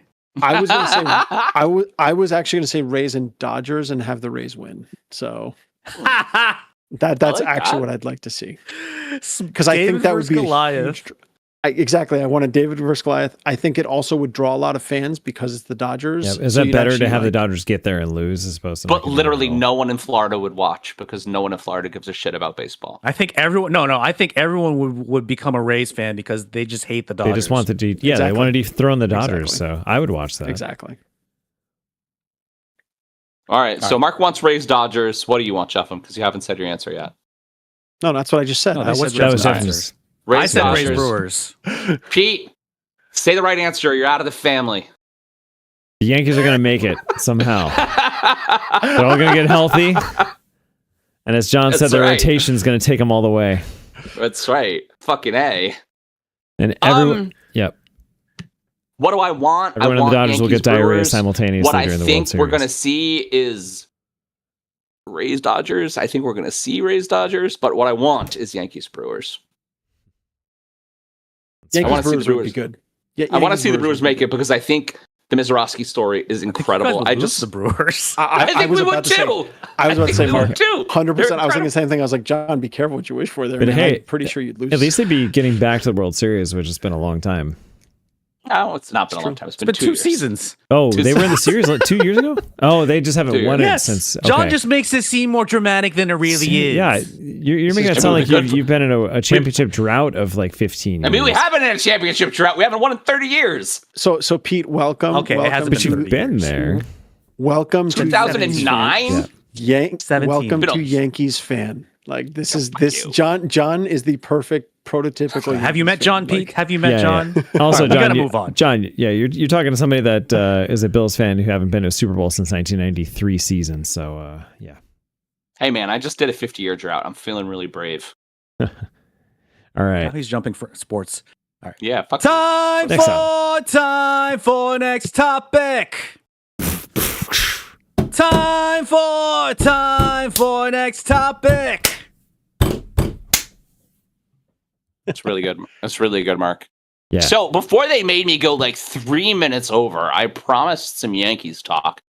So let's talk about a glaring paradox in the Bronx that could ultimately decide the American League pennant race. As we hit the dog days of August, the New York Yankees boast one of the most dominant lockdown pitching staffs in all of Major League Baseball. Number one in all of baseball with a team ERA of 3.31. But while their rotation is tossing gems and their bullpen's pretty good, the offense is limping through the late summer behind stellar midseason production from Ken Schlittler, Max Fried, and Garrett Cole. The starting rotation consistently hands the team deep quality starts. So can the Baby Bombers, which is what they're doing now, power the Yankees into the early rounds of the playoffs? And with $100 million of power on the DL, are we at the end of the Judge age of the Yankees that I keep talking about? And by the Where way, are you we getting your stats? the internet. I do not see the Mark. Yankees having the best pitching staff. 3.31. I looked it up. They do have one of the best. MLB.com. MLB.com. Just in ERA. They're number one in team ERA. Okay. Yes, that's what I fucking said. Pretty But they official. do. I mean, yeah, the Yankees legitimately have an excellent starting rotation. So Absolutely. you have one of the most formidable. If you make it to the playoffs, I mean, you've got 3, arguably 4 deep starters. I mean, that's impressive. I mean, we'll lose the Good. Will Warren game, And but the who gives a janitor. shit? Yeah. No, Rudon's hurt again. He hasn't played all fucking year. He can just stay with his fucking camo. I don't That's care. right. He's going to be the He's- janitor. He's cleaning the stadium. So can the Baby Bombers carry you? I mean, they are right now. I think you need to have Judge come back. I think you need Judge back bad. Where does Judge- Absolutely. Where does Judge Yeah. play when he comes back? Because clearly he's going to come back in DH duty, which because in the trade deadline, all the things that we needed, we got the one fucking infield position that we didn't need. Garcia has been the first baseman every day since he was brought on the team, which is ridiculous. Well, maybe Ben Rice Ridiculous. catches. No, to make the MVP candidate, top 5 home run hitting Ben Rice not play the field at 26 years old. I don't even understand what they're smoking. I don't. So Judge comes back and he has to play DH. So I think Ben Rice has to catch. No, he's gonna be in the outfield. I wouldn't. No, he's not. Not in the beginning. I'm pretty No sure way. he's gonna be in the outfield. No way. He is a literal diamond. If you lose that shit, if you break him, Brian Cashman. Hey, is I'm a not fucking saying he dead should. man. He should be in the outfield. I think the Yankees are gonna play him in the outfield. Who's your manager? But anyway, Who's your manager? That's the problem right there. shut up. Don't say it. I think Aaron that the only fucking Boone. listen. I think that the only reason that the Yankees are even within striking distance is because they had another 6'7" freak of nature just sitting in AAA. So Spencer Jones is hitting out of his mind. They brought up an actual shortstop in George Lombard Jr. So they have Ben Rice is a literal MVP candidate. He's a literal MVP candidate, and he's a sophomore now, but he's having an incredible season. Cam Schlittler is literally a Cy Young candidate, and he's in his sophomore season too. I mean, it's incredible the amount of young talent on that team right now. You don't even recognize it, and it's so fucking good. And what's interesting about the Yankees right now, and I Do you heard like this. Cashman again? I don't like Cashman. Shut the fuck up. It's a love-hate relationship. You shove George Lombard Jr. into shortstop, right? George And- Lombard Jr. And yes. all of a sudden, the infield's really good. Really good. And it used to be horrendously bad. And it's all because the hot corner, right? The most important position in the infield was completely inconsistent, and everyone had to adjust. I think Anthony Volpe is a real problem. I don't think he's going to get put on another team. I think he might have seen his last days in baseball. Yeah, I mean, you guys broke. You broke Anthony Volpe. He's broken. Broken forever. But I think He's still you down in need the minor Judge back. leagues right I now. think you need it. I agree. George Lombard Jr. looks great. He's still young though. Pitchers haven't had a chance to figure him out, and there's a few months left. There's That's 6 true. weeks left of the season, so I'm still a little concerned. That said, you have a decent lineup, but I think you really need Judge back. You need Judge I think and if- Bellinger back. I would love Judge and Bellinger back. I mean, well, if you got both back, that'd be incredible. Trent, I mean, Trent is a slow motherfucker. I don't like Trent Grisham. He is very slow. He's a very bad center fielder. The issue this time last year. It's just the issue I see with your team right now is you get into the playoffs with this lineup, you have a lot of holes. You make it easy for that quality pitching in a playoff team to handle your team. They can pitch around your best players if you don't get those guys back. Like that's the issue. And especially if you come up against like the Dodgers, like they're going to out hit you. Like, so I do think your lineup is, I am worried about your lineup. You it's need suspect. another big back. Yeah. And okay, so at the end of this question, and I've been talking about this for probably years, do you think that the Yankees have squandered Aaron Judge? No. I mean, No, kind of. No championships. Will they win one before he's kind of washed up? Maybe not. So wait, are you saying, How is this similar to the curse of Donnie Baseball? Is that what you're trying to say, John? Yes. That's where you're going with this. And Josh Allen, by the way. I've kept Pete into the conversation. And Josh Allen. The most generational. Generational player. But John, for Pete, who is a fan of the Buffalo Bills, that would be a good outcome, right? Because the outcome of Donnie Baseball is he never won a championship, but then the Yankees did win as soon as he retired. So newsflash: if Josh Allen retired tomorrow, the Bills would not be going to the Super Bowl. You don't know that. I mean, they wouldn't even make the playoffs. Coming of Tom Brady. That 96 team was all young players. They didn't expect them to go very far. Listen, I will. Yankees. I really very much, and I'm sorry, Pete, but I really very much see a relationship between this current generation of the New York Yankees and this current generation of the Buffalo Bills. Always good. Always good. We've won games for probably 10 straight seasons. We've been a winning team, like 20 over, like a really good team. Just darlings in the playoffs, first, second round exits. It's the same story. And that every team in NFL history that let me know if I have this stat right. People are crying for the Bills. No, there's of the teams that have all won that have won playoff games in 6 consecutive years. All of them, but the Bills have won multiple Super Bowls in that span of time. Yep. That hurts. So is being a Bills fan. Well, yeah. Just saying. Bills have the best NFL record of wins losses in the last 6 years. Number 1. I mean, John, I'll also say the Yankees did not squander Aaron Judge. Aaron Judge squandered Aaron Judge. Well, he's been hurt. He's been hurt like last 2 seasons. They were never going to win that fucking. Listen, that sucked. Listen, that sucked. They were never going to win that series. I do not believe for one day if they put that series to 3-2, they win. I don't believe they win. No way. Cole was dealing. They win that game, sure. Sure, they win that game. The team fell apart. They got to win 2 more games. The team fell apart after that team fell apart after they watched Judge drop that ball. They fell apart. They were never going to win that series. It doesn't matter. It's a moot point. A moo point, as one says. Hey, you asked the question, and I'm answering you. I'm telling you, Aaron Judge ruined Aaron Judge. That's my take. Just literally one play in one game that almost doesn't even matter. Mad. It doesn't even matter. I'm telling you, it doesn't matter. Because they just don't win in LA. Even if they bring it to 7, they don't win in LA. They never do. I don't think they do. I don't think momentum works like that. I mean, at the moment, did I think it might work like that? Maybe. Maybe I was hoping, but it's not true. Anyway, It'll be okay, John. It'll be okay. We'll never know, John.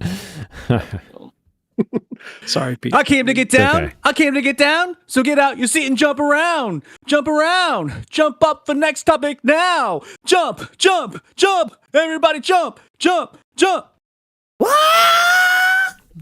That's supposed to be the background sound of the song. We're going to get Pete back in the show. I mean, Minnesota brought in Kyler Murray on a one-year deal to song. push incumbent J.J. McCarthy. The same Kyler Murray Arizona just let walk. Cleveland's first-year coach Todd Monken still hasn't picked between Deshaun Watson, who's thrown multiple picks in camp, and rookie Shadur Sanders. Vegas took the patient route, signing Kirk Cousins to start week 1 while sitting rookie Fernando Mendoza.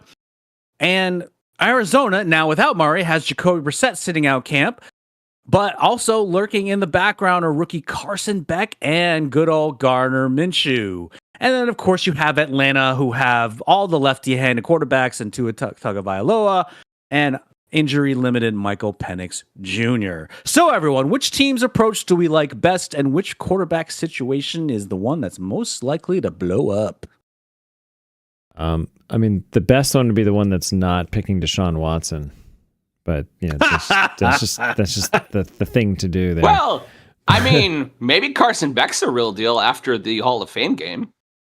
He looked good. Facing the freshman football team, okay? Yeah, I know. but he looked really good. I will say He did look good. His arm looked good. He was making good decisions. He was quick. I liked. I actually did watch some of that game, and I liked Beck. Really good. That game got better when Beck was playing. Yeah. No, he actually. It's funny because I'm watching in the background here Tennessee and San Fran, and like those guys playing right now, I'm just like, ugh, this looks ugly. When Beck was under center, he did not look ugly. Like he actually looked like he knew what he was doing. Again, he was facing the scrubs, so I know. Let's see But, what these guys are facing looks like scrubs in and the they still second look like preseason garbage. game.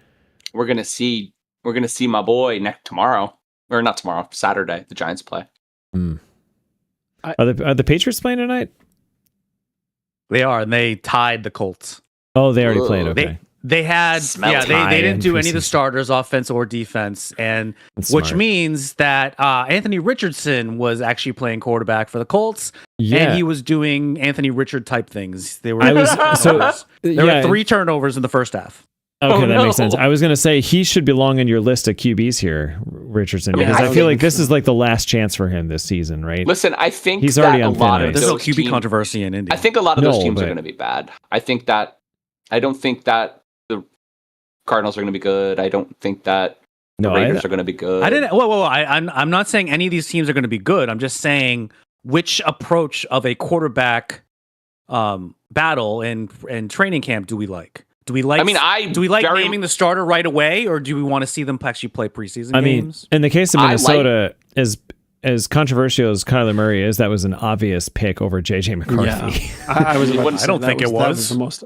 They wouldn't have I don't gotten. know. Come on, McCarthy was if they- awful. Kyler Murray wouldn't have- sucks, dude. Yeah, but he's Yeah, better. they've had he's still McCarthy way for- better than McCarthy. Yes, exactly. So does JJ McCarthy. Yeah. I'm not gonna say no to that, but then again, he's only played 10 NFL games. Keep in mind, Peyton Manning looked awful his first 10. Do you NFL. think? Yeah. Do you think that JJ Did missing you just his compare? fresh- Whoa! Did you just compare JJ McCarthy to Peyton Manning? Did that just happen? What? Inadvertently. Do you think that JJ missing no. his rookie season ruined him a little bit? Like, do you think he's behind? No, I mean maybe, but Is you he should good still- if he's not injured that, or better if he's not injured that year? I mean, you should still see those flashes of brilliance, right? Like I just didn't see anything. Like he got lucky. I I very think he Pretty got well lucky in the in a last, couple games. I think 4 games of the season. Listen, I very much like the New York Giants approach, which is going to be the Raiders approach, where you get a veteran, and Fernando Mendoza and Kirk Cousins are essentially the same guy. So you get a veteran who is Are very they? much like the quarterback. They are. They look exactly the same. I think they both wear khakis to everything. they did a whole Step Brothers thing for That's pretty funny, actually. introducing the season. I mean, but you get a veteran who has been around the league who can teach a rookie quarterback the things that are different, right? Sure. Because, if movies have taught me anything, every college quarterback thinks he's God's gift to the world. And That's just how it goes. Yeah.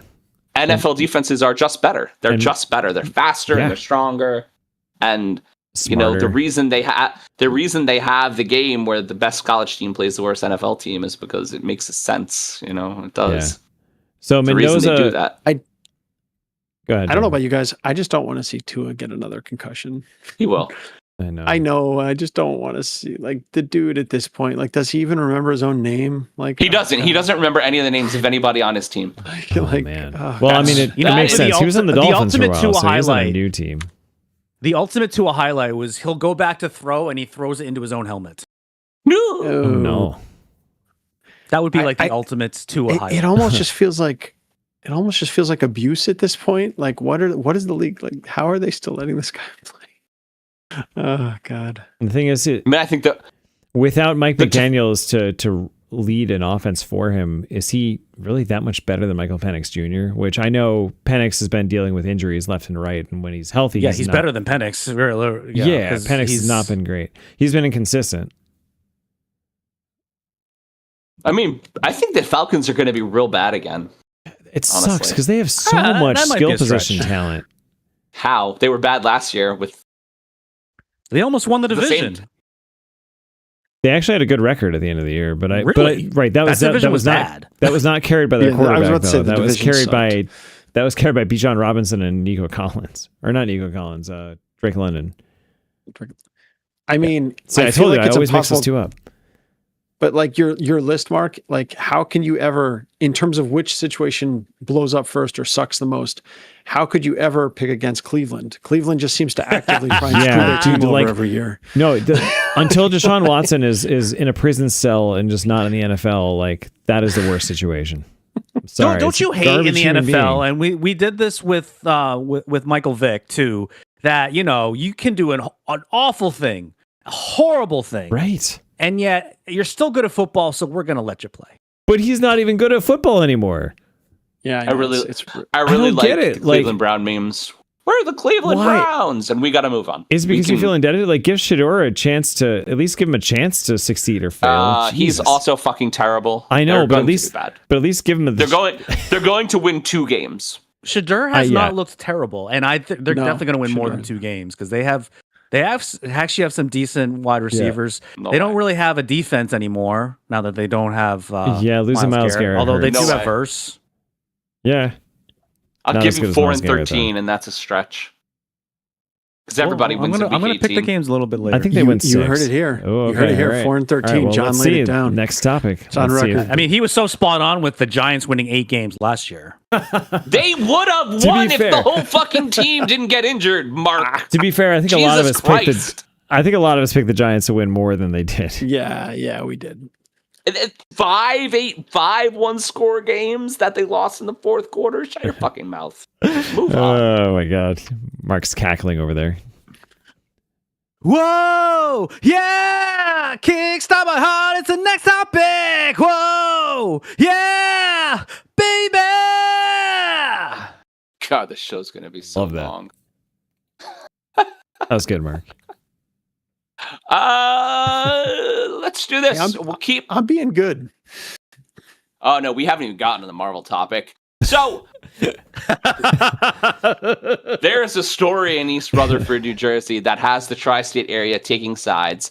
6 years after his tumultuous exit, Odell Beckham Jr. is officially back in a New York Giants uniform, and head coach John Harbaugh just confirmed he's getting live action in Saturday's preseason opener against Minnesota. What? So now OBJ is saying all the right things. This is all confirmed. Talking about humility, mentoring young stars like Malik Neighbors, and embracing his 2.0 veteran role.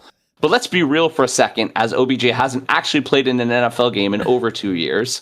So, is OBJ's return to the Giants a legitimate football move that will help Jackson Dart and Malik Neighbors? Or is it just feel-good nostalgia that is taking a roster spot away from a younger, healthier receiver? I feel like somehow the answer is both. I'm not sure how I that's feel like the answer's possible. both. Like,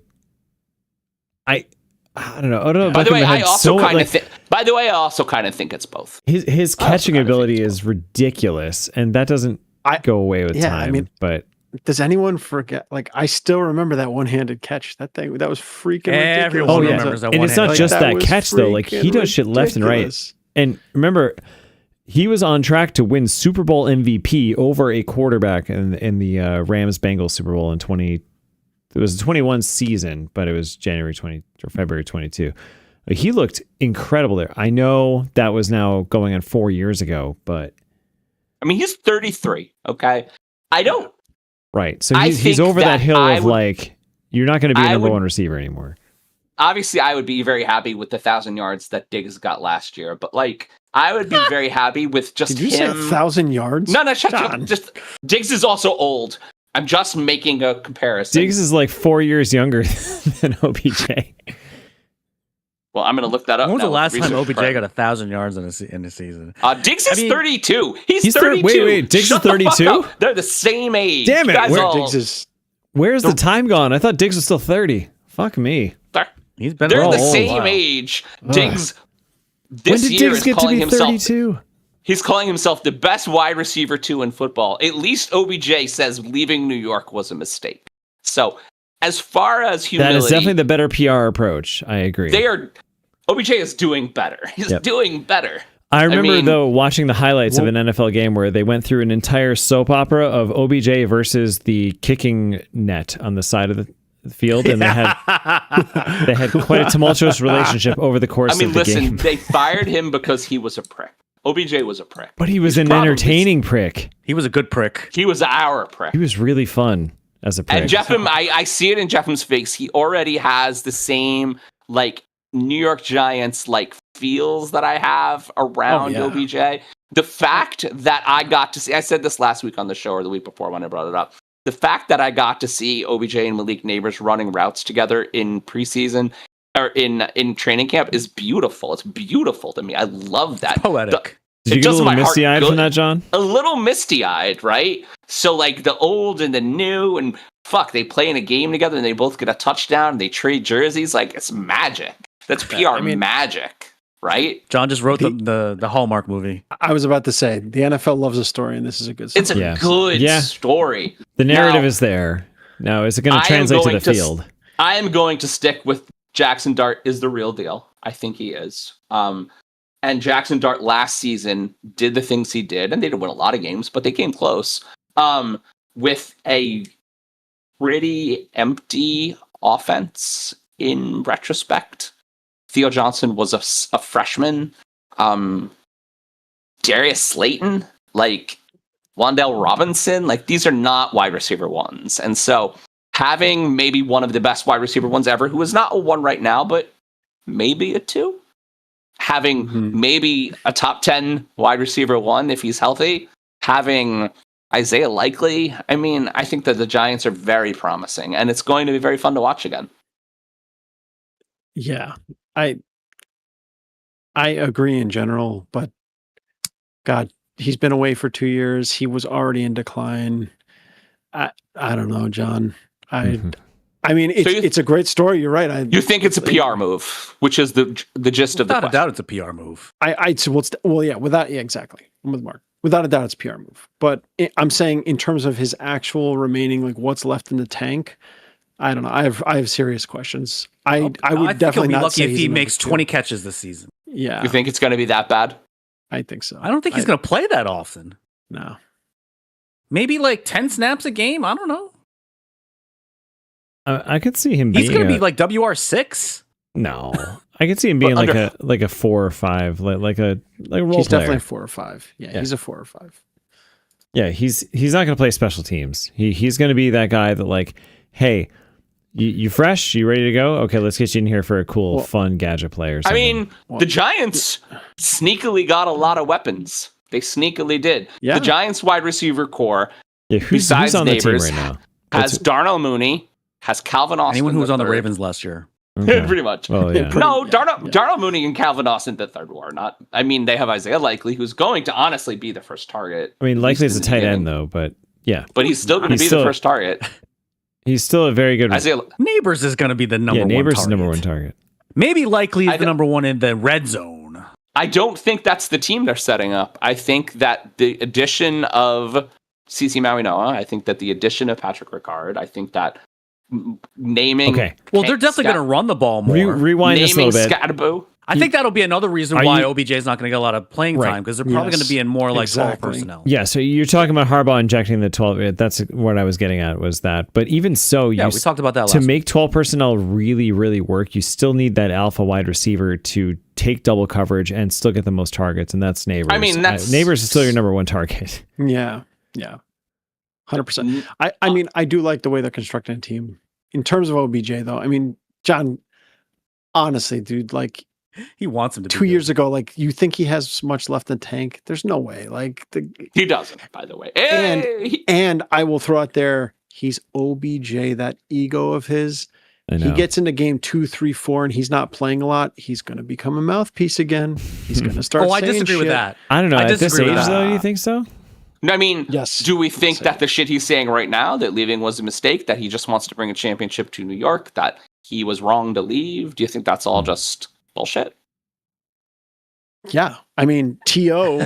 in his last couple seasons sounded great. Look back, he did the same shit and he still sucked. And as soon as he started to not get targets, he started to be a fucking mouthpiece. So that's why Well- they dropped. Like Hold on. it's the same. He's got the same profile as T.O. Like it's the same exact ego. I mean, I will say the season that T.O. had with the Bills was kind of cool. Listen, I mean, they didn't 2025. go anywhere. They still only won 6 games. But it was God, I fun. forgot he played 2025 for the Bills. Stefan. Yeah. Yeah, 2025 Stefan Diggs gives me hope. And we're at time. T.O. had a reality show in Buffalo that season. We'd like to thank another fake sponsor. Benchwarmer Insurance covers the emotional damage of watching your rookie get mentored instead of starting. Benchwarmer Insurance, patience not included. It's time for the next topic. Fight for your words and all words spent. It's time for the next topic. Fight for your right. Fight more tonight. Yeah. Right. So Tulsa National Little League beat Louisiana 3-2, one win away from Williamsport. And then the Little League International disqualified them, ruling a player ineligible under the residency/school boundary rule and turning that win into a forfeit, calling the decision final and binding. Well, a Texas judge disagreed, issuing a temporary restraining order that reinstated Tulsa National just hours later.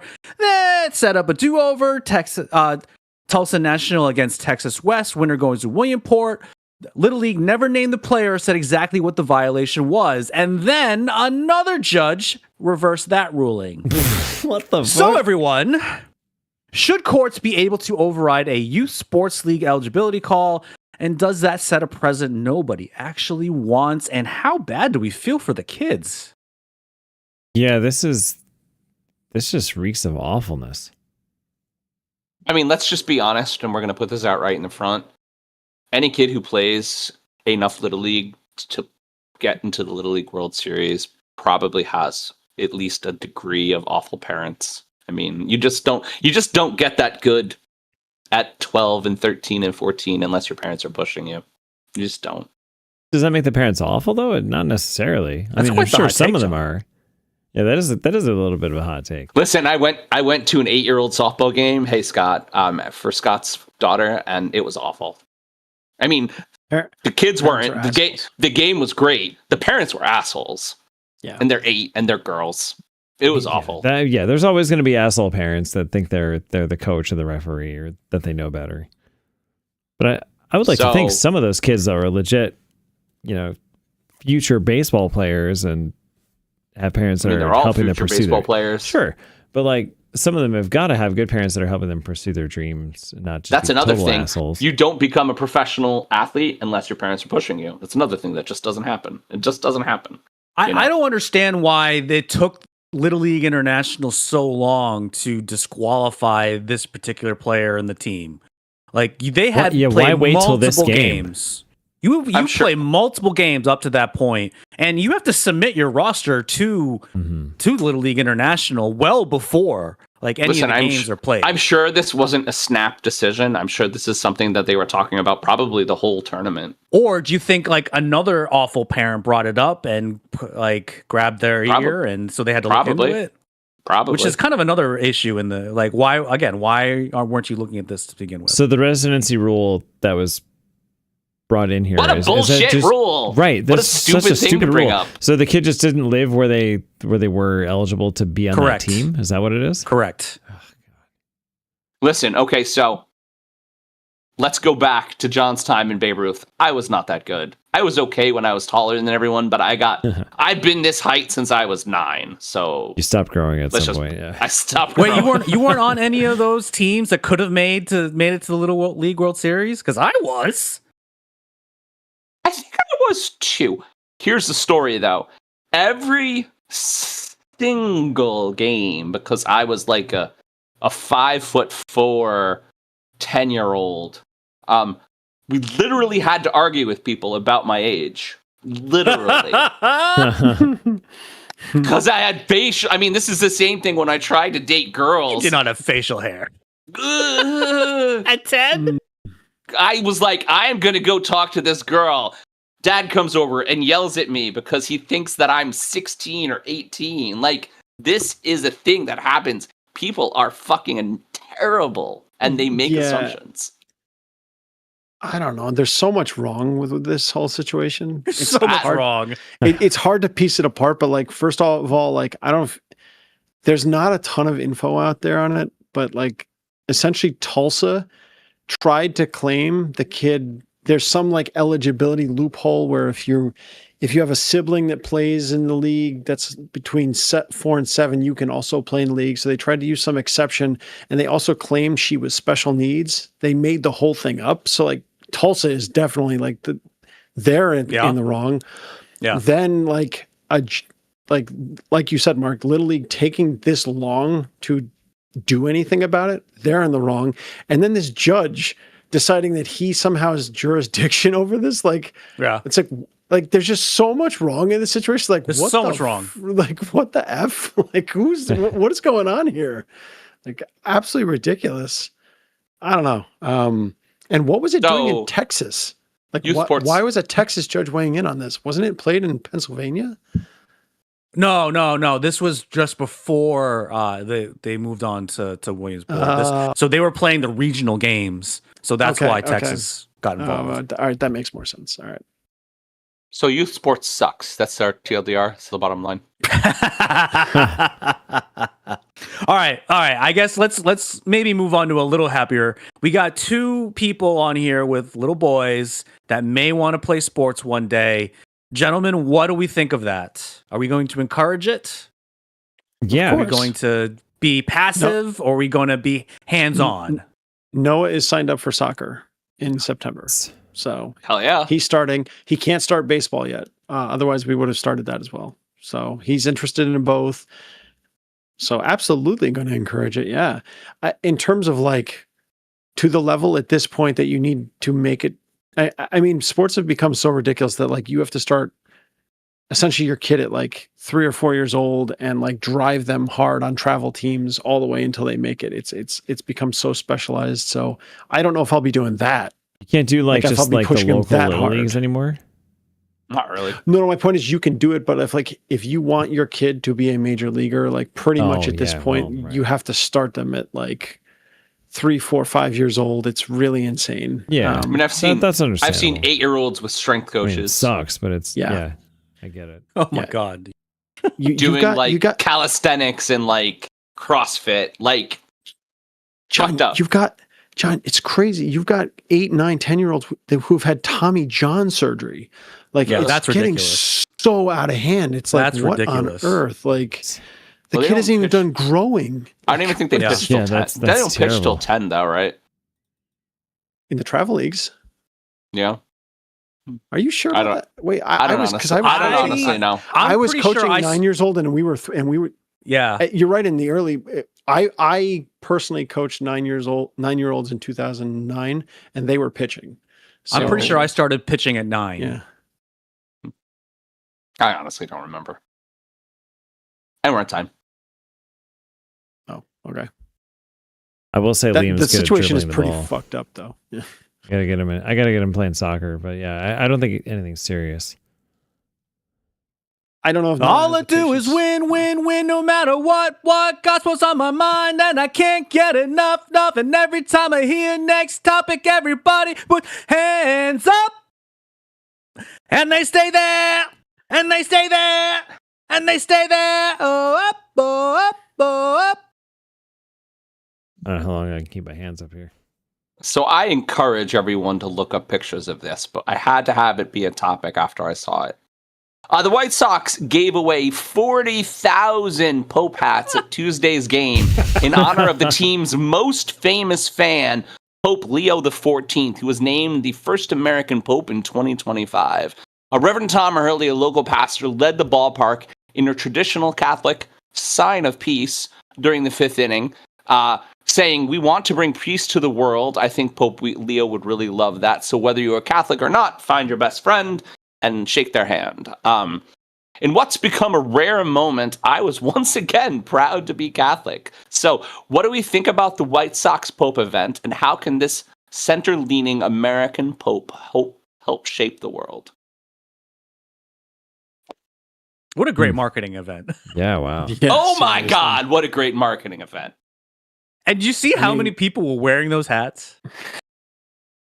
It was fantastic. ridiculous. It was The ridiculous. mascot was The dressed the up videos were as ridiculous. in a Catholic outfit in priest garb with the hat on.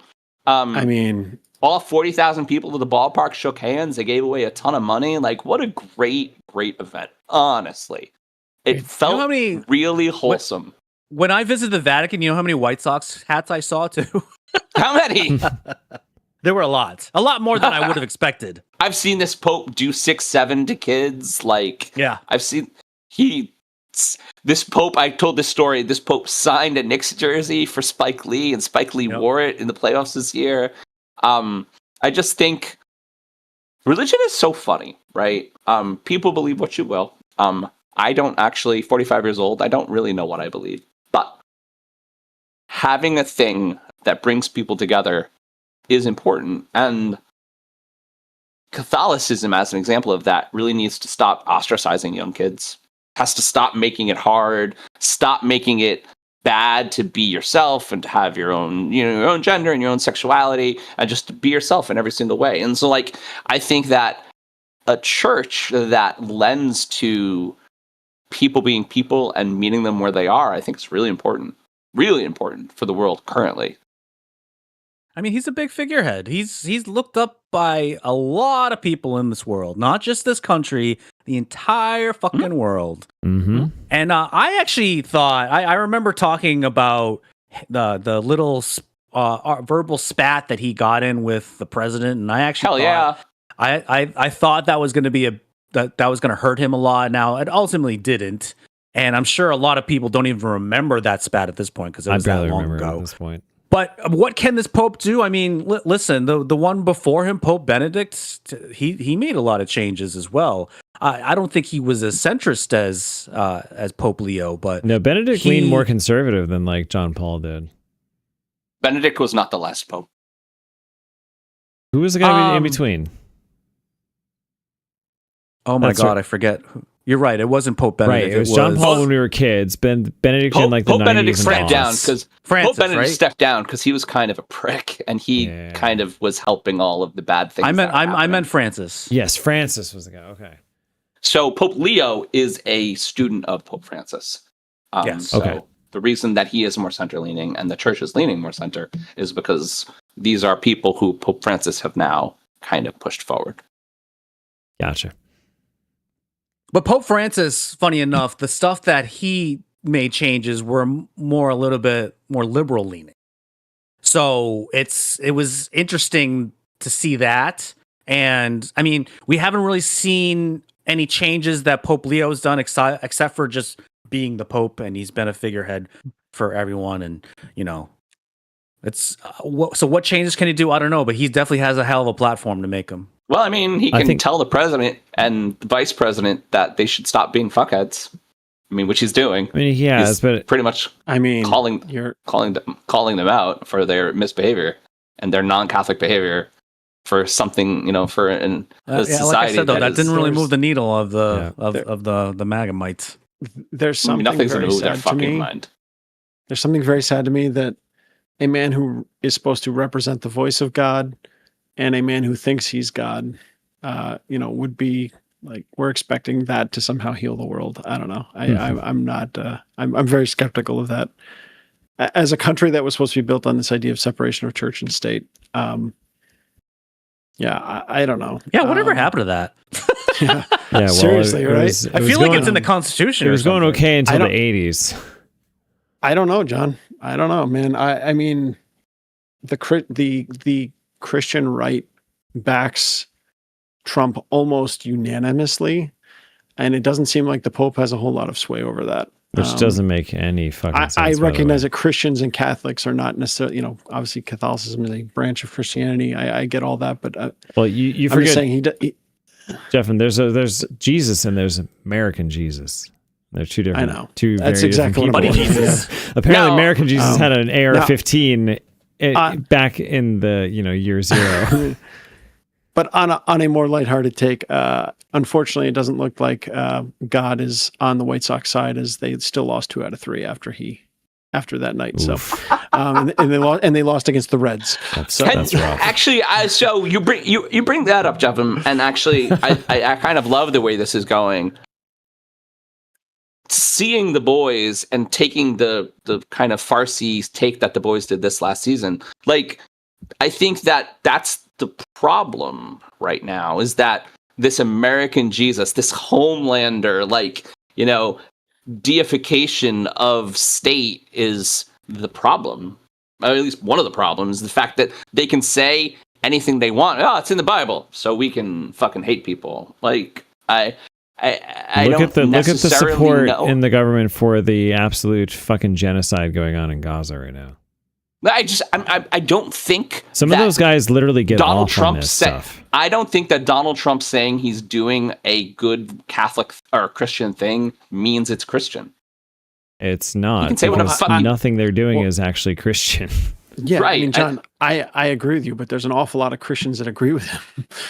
There's an awful lot of Christians understand. that don't fucking think for themselves. Right, but isn't that kind of the whole? But sadly, isn't that? This is where I get in that tension with religion in general, right? I mean, because in a way, religion is designed to not have you think for yourself. It's designed to have you be part of the masses, and to be somewhat subservient. I mean, especially the Catholic Church. I mean, there's lots of evidence of that. This is speaking as someone who was baptized, does not consider himself Catholic, does consider himself Christian. Mm-hmm. So I don't know. There's just too much with the Catholic Church I can't get over to suddenly say like they're going to save the day. I mean, the years and years and years of hidden child abuse. I'm not saying that the Catholic Church is going to save the day. There's a very bad past in the Catholic. I'm saying that indulgences were a big thing back in the Middle Ages. Pope Leo, as the leader of the Catholic Church, begins to pull the Catholic Church away from the nonsense that's going on in the American government, that's a good thing, right? There's nothing bad about that. The fact that he says, hey, what you're doing is wrong. Stop bombing people. What you're doing is wrong. Stop hating people. And also, how can that hurt? Acknowledging, too, things like climate change, global inequality for income and stuff are actually like big faith problems as well, like on a religious scale. Yes, he sounds way more reasonable than anyone in the U.S. government. Right. If the Pope says climate change is actually real, then maybe a percentage of the people in Middle America believe him and not fucking stupid ass Donald Trump. That's the hope for me. They won't follow one God; they'll follow another. Is that what we're saying? Yeah. The problem is you're such an atheist, Jefim. I love it. John, I think I'm actually not, John. That's what's funny. I'm not. I think the Pope's message is getting across to the rest of the world, just not here, unfortunately. This country is subject to a cult. I mean, I don't know. They worship one person, and it's not the Pope. To say that because America has bastardized the idea of the Catholic Church, that the Catholic Church is inherently flawed, I don't think is proper logic. No, it's not. That doesn't sit in my head. Okay, well, I'll come at it a different way. Francis denounced Trump as well back in 2016, and a lot of the crap he was doing, and it made no difference. So I would like to think it would make a difference if Leo does that. What did they say? If good men don't say anything, like, I mean, if nobody says anything, then nobody's, everybody has to say something, and people in power have to say something. And if the head of the Catholic Church continuously denounces the American government as immoral, that is the direction that I think that part of the world at least needs to go. Yeah, and I mean, the rest of the world's listening already. Yeah. I mean, I guess what you're saying, John, your core message, I agree with. I am grateful that he spoke out against Trump. I hope that it moves the needle. I think you're just hearing skepticism on my part that it is or will move the needle. Also, I'm just devil's advocate in the conversation. It's a great thing to hope for. You just called me an atheist, man. That was harsh. I felt that. Hey. All right, let's move. All right. That was good. That was really good. Agnostic balls. Look in my eyes. What do you see?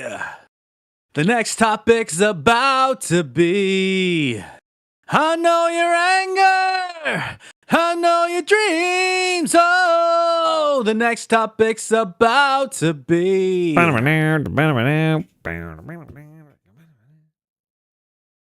Well, Ted Lasso has come back after years away, and it wasn't even close. It was Apple TV's biggest launch in history, over 200 million viewing minutes in the US on premiere day alone, making it the most streamed program in the country that day. The premise this time, well, Ted's back in the UK, but now coaching a second division women's team of the same club. Jason Sudeikis, Hannah Waddingham, Juna Temple, Brett Goldstein, and Jeremy Swift are all back, joined by a wave of new characters for the season, running 10 episodes through October 7th. So, everyone, does the new setup feel like a natural next chapter or a retread with a different jersey?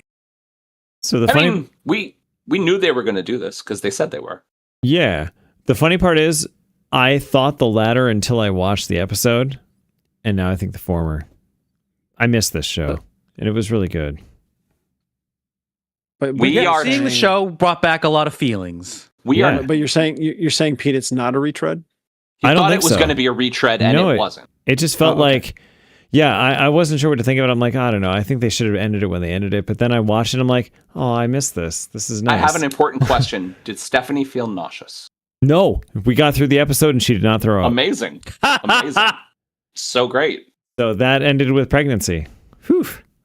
Do you guys, Mel do and you guys I- want to explain what that means to the listeners and the viewers? So, all right, you know, and like, so when Steph was pregnant, you know, there's always like a litany of things that can trigger nausea and stuff. That, like, there's so many weird hormones going on when you're having a kid, and one of those things was the show Ted Lasso. She couldn't get through an episode without getting sick, and she tried.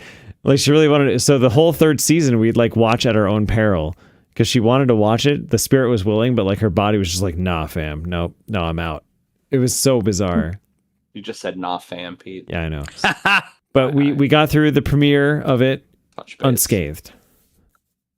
Nice. Mel and I are trying to be much better with our show DHD, and so we are finishing hacks before we move on. So Okay.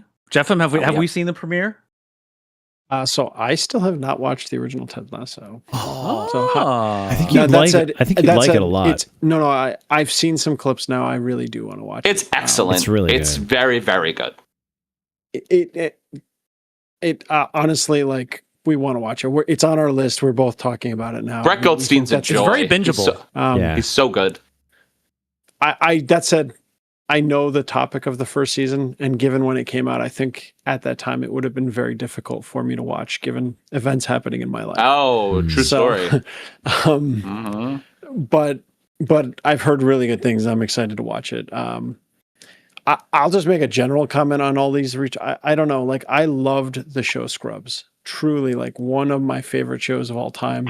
I've watched it multiple times all the way through, except for the last season 9, which just didn't happen. And the reboot. I know they have the reboot, and I don't like it. I'm not, so I don't know that I would be. I understand. Like, it just feels like Full House and all these other like nostalgia shows. It's like, Right. hey, this had a beautiful ending. Let's just, like, I do wish we could just leave things. Like, I really do. Like, they had this beautiful logical ending. It's like, and just that's it. Move I mean, on. what do we feel about the lack of original ideas in Hollywood? Like, nobody wants to spend $300 million on a thing that's going to fail, right? We'll Yeah. always have Breaking Bad. Yeah. That was perfect. It's 5 I mean, great you're seasons going to and it's see. done. Yeah, And a you're movie. going to see these original ideas Is it every a now and movie? again, like that movie Obsession that came out.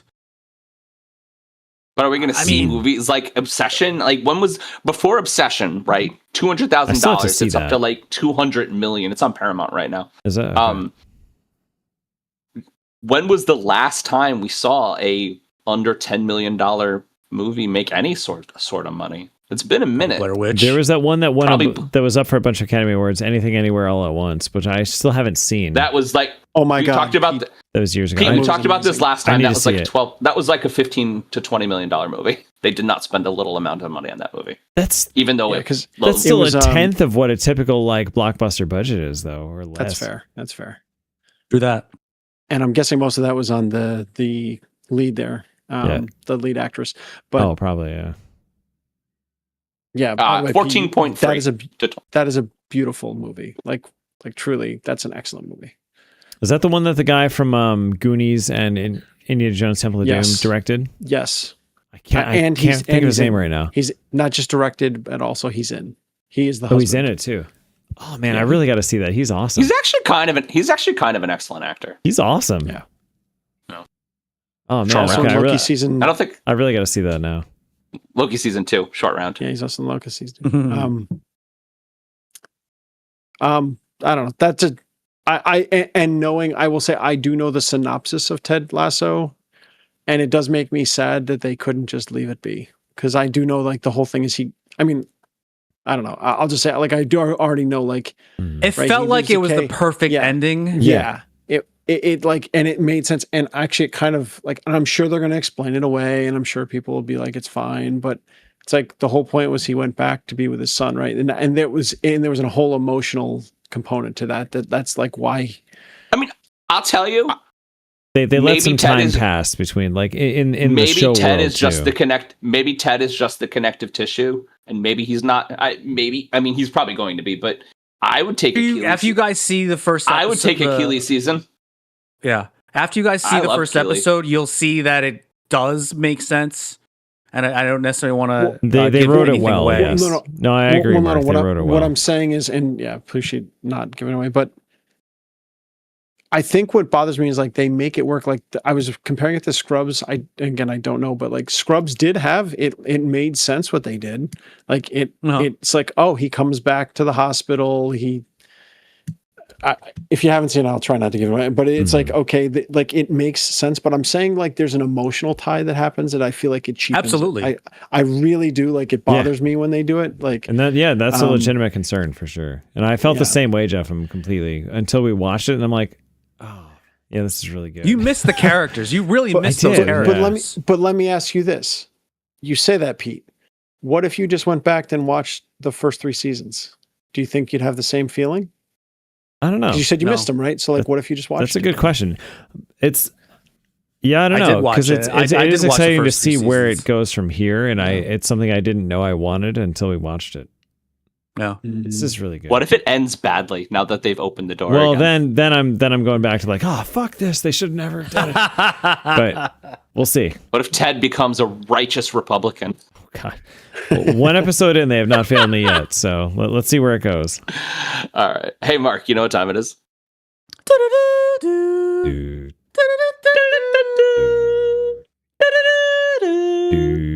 Dude, dude, dude.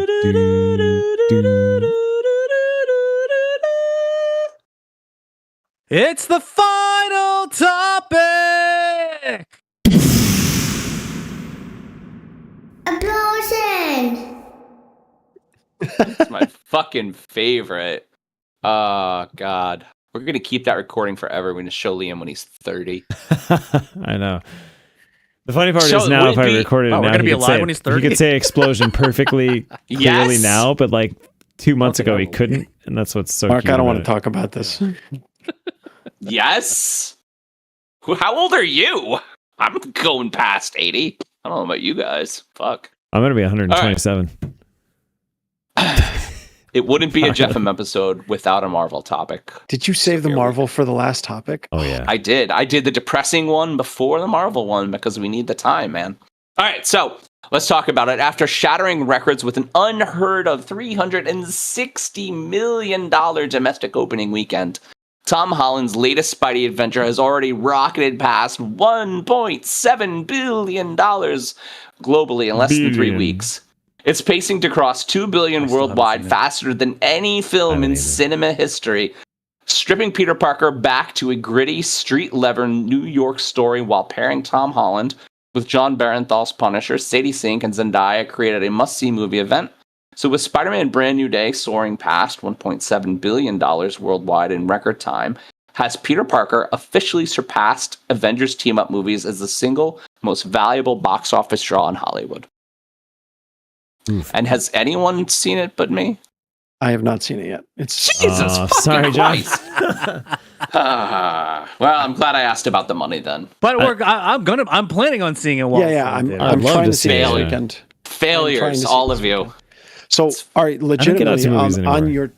on your topic, John, getting tickets in New York, especially if you want to see it in IMAX, especially, but in general, has been very difficult Yeah. to this one. Yeah, Still when is doing there a real- resale market for movie tickets? Yeah. Still Wait, really? doing really Yeah. well. Wow. Oh yeah, Um, dude, it's been wild. Huh. I can't speak So- for other places, but in New York, it's been crazy. So Jamie and I go to the movies all the time. She really likes movies. It's like a thing we do together. It's super fun.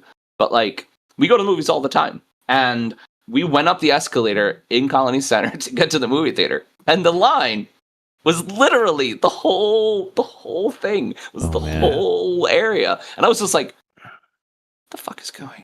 Where?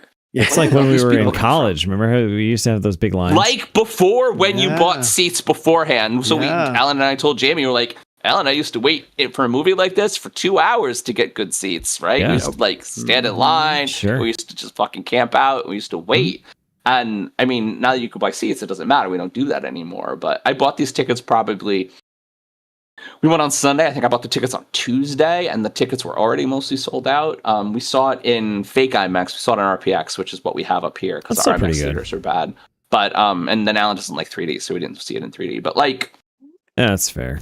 there were a ton of people. It was disgusting how many people there were. Damn. And it was a real old school movie theater experience. Like, people were talking and everybody was really excited. And there wasn't like hooting and hollering in the theater, but like, it was awesome. It was Okay. awesome. Yeah.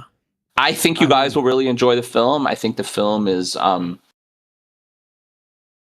finally a character focused Marvel movie, honestly. So I'll just say that Spider-Man has always been their most valuable commodity. Why? It's Spider. I mean, that goes just back people decades, seem to connect. John. Yeah, we're talking decades. Yeah, this isn't just like a recent thing, but No, but I mean, I guess the scope of the question really is like, when Stan Lee said that he puts a mask on Spider-Man because Spider-Man could be everybody, is that just because Peter Parker's so relatable? yeah, I think that's exactly right. I also think they found really good lead actors for the Peter Parker role. That true. That too. Yeah, Tom Holland and Zendaya are also huge among the youths. I mean, The youth. They're just huge, The huge youth. period. Yeah. The youths. So I'll The tell you Zoots. what, their chemistry now that I don't know if it was different before they were married, but now that they're married, their chemistry is excellent. They're really excellent on screen together. I mean, I feel like they were really good the whole time. I mean, they have been dating the whole time. So Yeah, true. they met on Homecoming. Right. John, do you feel like I mean- this is a movie that has to be seen in IMAX? Ooh. No, the It had to be Odyssey seen needs in to be seen in RPX. IMAX. I don't necessarily know if it's IMAX big. It's big. It's big. No, no. There's one movie that needs to be seen in IMAX, and that's the Odyssey right now.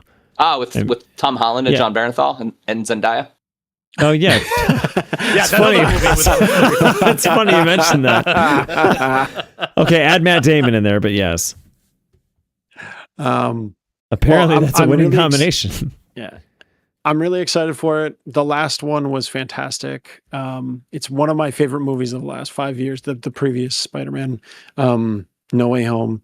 So go And in with this in your head. Someone did the math. Peter is about the age of Frank's dead son. They're about the same age. Oh, man. And just judge their interactions with that in your head. well, It's really very great, honestly. okay. But I mean, I was just going to say, like, Spider-Man has always sold. If you look back at the Tobey Maguire days, like, Spider-Man Yeah. 1 and 2, huge. Even Spider-Man 3, which is a terrible movie, It's still but it's still still was sold. huge, yeah. Like, Spider-Man is just an insanely popular character, whether it was comic books or movies. I mean, even the Amazing Spider-Man 1 and 2, which I thought I like Andrew Garfield as Spider-Man, But one is good, two is bad. I did not think either movie was particularly good, but even those sold though. Like, Yeah. I mean, Spider-Man just sells, like he just does. So I'm not And they that still do well on streaming, too. surprised. Yeah. And Into the Spider-Verse too, like those have done pretty well. Yeah, those are some of the best Exactly. animated multimedia movies, the last Those are 10 excellent. years. Well, I mean, those were also excellent films. And I guess, so here's the question. Why does a movie like Thunderbolts, which is an admittedly excellent movie, kind of be a flop? And a movie like Spider-Man isn't? Is it just for The IP, man. IP Yeah. value? Yeah, Is it's that the an IP. IP value Yeah. question? 100%. sure. Nobody Spider-Man knows who the is- Thunderbolts are. Yeah, Spider-Man No. is gold tier for Marvel. I'd say like X-Men and like Avengers are silver, and then everything else no one knows about, unless they were big Thunderbolts- comic book junkies. Thunderbolts is the movie you make after you land Iron Man and Thor That makes sense. and That makes Captain sense. America. It's like essentially like this round's Guardians of the Galaxy, I guess I would say. Like Yeah, you couldn't have yet, like Guardians was a huge movie when it came out, but you couldn't have had it if those other movies had not hit. People wouldn't have even cared. That's true. So like it can't, like that could not have been a standalone at that time. And I felt like that was the problem with Thunderbolts. There was no Marvel cred rolling into it or anything. There were no other characters people were interested in. So like when it came out, it was a good movie. I agree, John. I think it's a very good movie, but it didn't matter because everyone's like, who are the Thunderbolts? What is that? Like, right. I mean, I think you said it, John, when we were talking last. A lot of kids don't know what Marvel is. They're like, oh, there were some Marvel movies? Oh, what's that? I mean, so, Yeah. Yeah. I guess when you think about it, wasn't Iron Man now like 18 They years ago? blackberried the original shit out of this. They did not hold their throne very well. They just didn't. yeah. I think that, and fortunately, but unfortunately, they don't make superhero movies besides the big three: Spider-Man, Batman, Superman, for anyone but us. Not made for them. Made for us. Yeah. Well, I think Spider-Man can buck that trend, though. I'm just saying. I will give an anecdote. So my son we have Disney Plus, and they have two shows on there that are getting my son now into this. My 3.5-year-old. They have Spidey and Friends, Love that which show. is John knows what I'm talking Is about. that the kid cartoon and one? Noah, yeah, and it's Peter Parker, Miles Morales, and Gwen Stacy, all Yeah. as spider people. persons, spider people. And they basically just put them all in this little silly cartoon for kids together. But he absolutely loves it, right? So I don't know. Marvel is trying. They're trying The to other- get like that. The youth The other- in. It's 3-ish-year-old that I know loves Spidey and Friends. Liam will too. Yeah. Well, it's funny you mentioned that, Jeff, too. Like we just started getting Liam into. We realized we had a Spider-Man book, and Steph just read it to him tonight, and he was like digging it and thought it was pretty good. And he's mentioned Spider-Man now. He has Crocs that have Spider-Man on them, and every time he puts them on, he tries to climb stuff. And we're like, how does he know? Yeah. He Noah has Spider-Man sneakers, There you and go. we were in Costco the other day, and they had the Spider-Man costumes hanging. They of course, like Costco, they already put out the Halloween stuff. Of course. But again, back to your point about how much this made, John. Like Noah saw the Spider-Man thing. He's like, I want to be Spider-Man for Halloween, right? Like I don't know what it is. It's something about that character that just speaks to everybody. It's so cool. Yeah. Yeah. Well, what in No Way Home, where Jamie Foxx goes like, I thought when you took the mask off, I thought you'd be like a black kid from Brooklyn, like a callback to Miles. But just like the fact that Spider-Man could be anybody is very.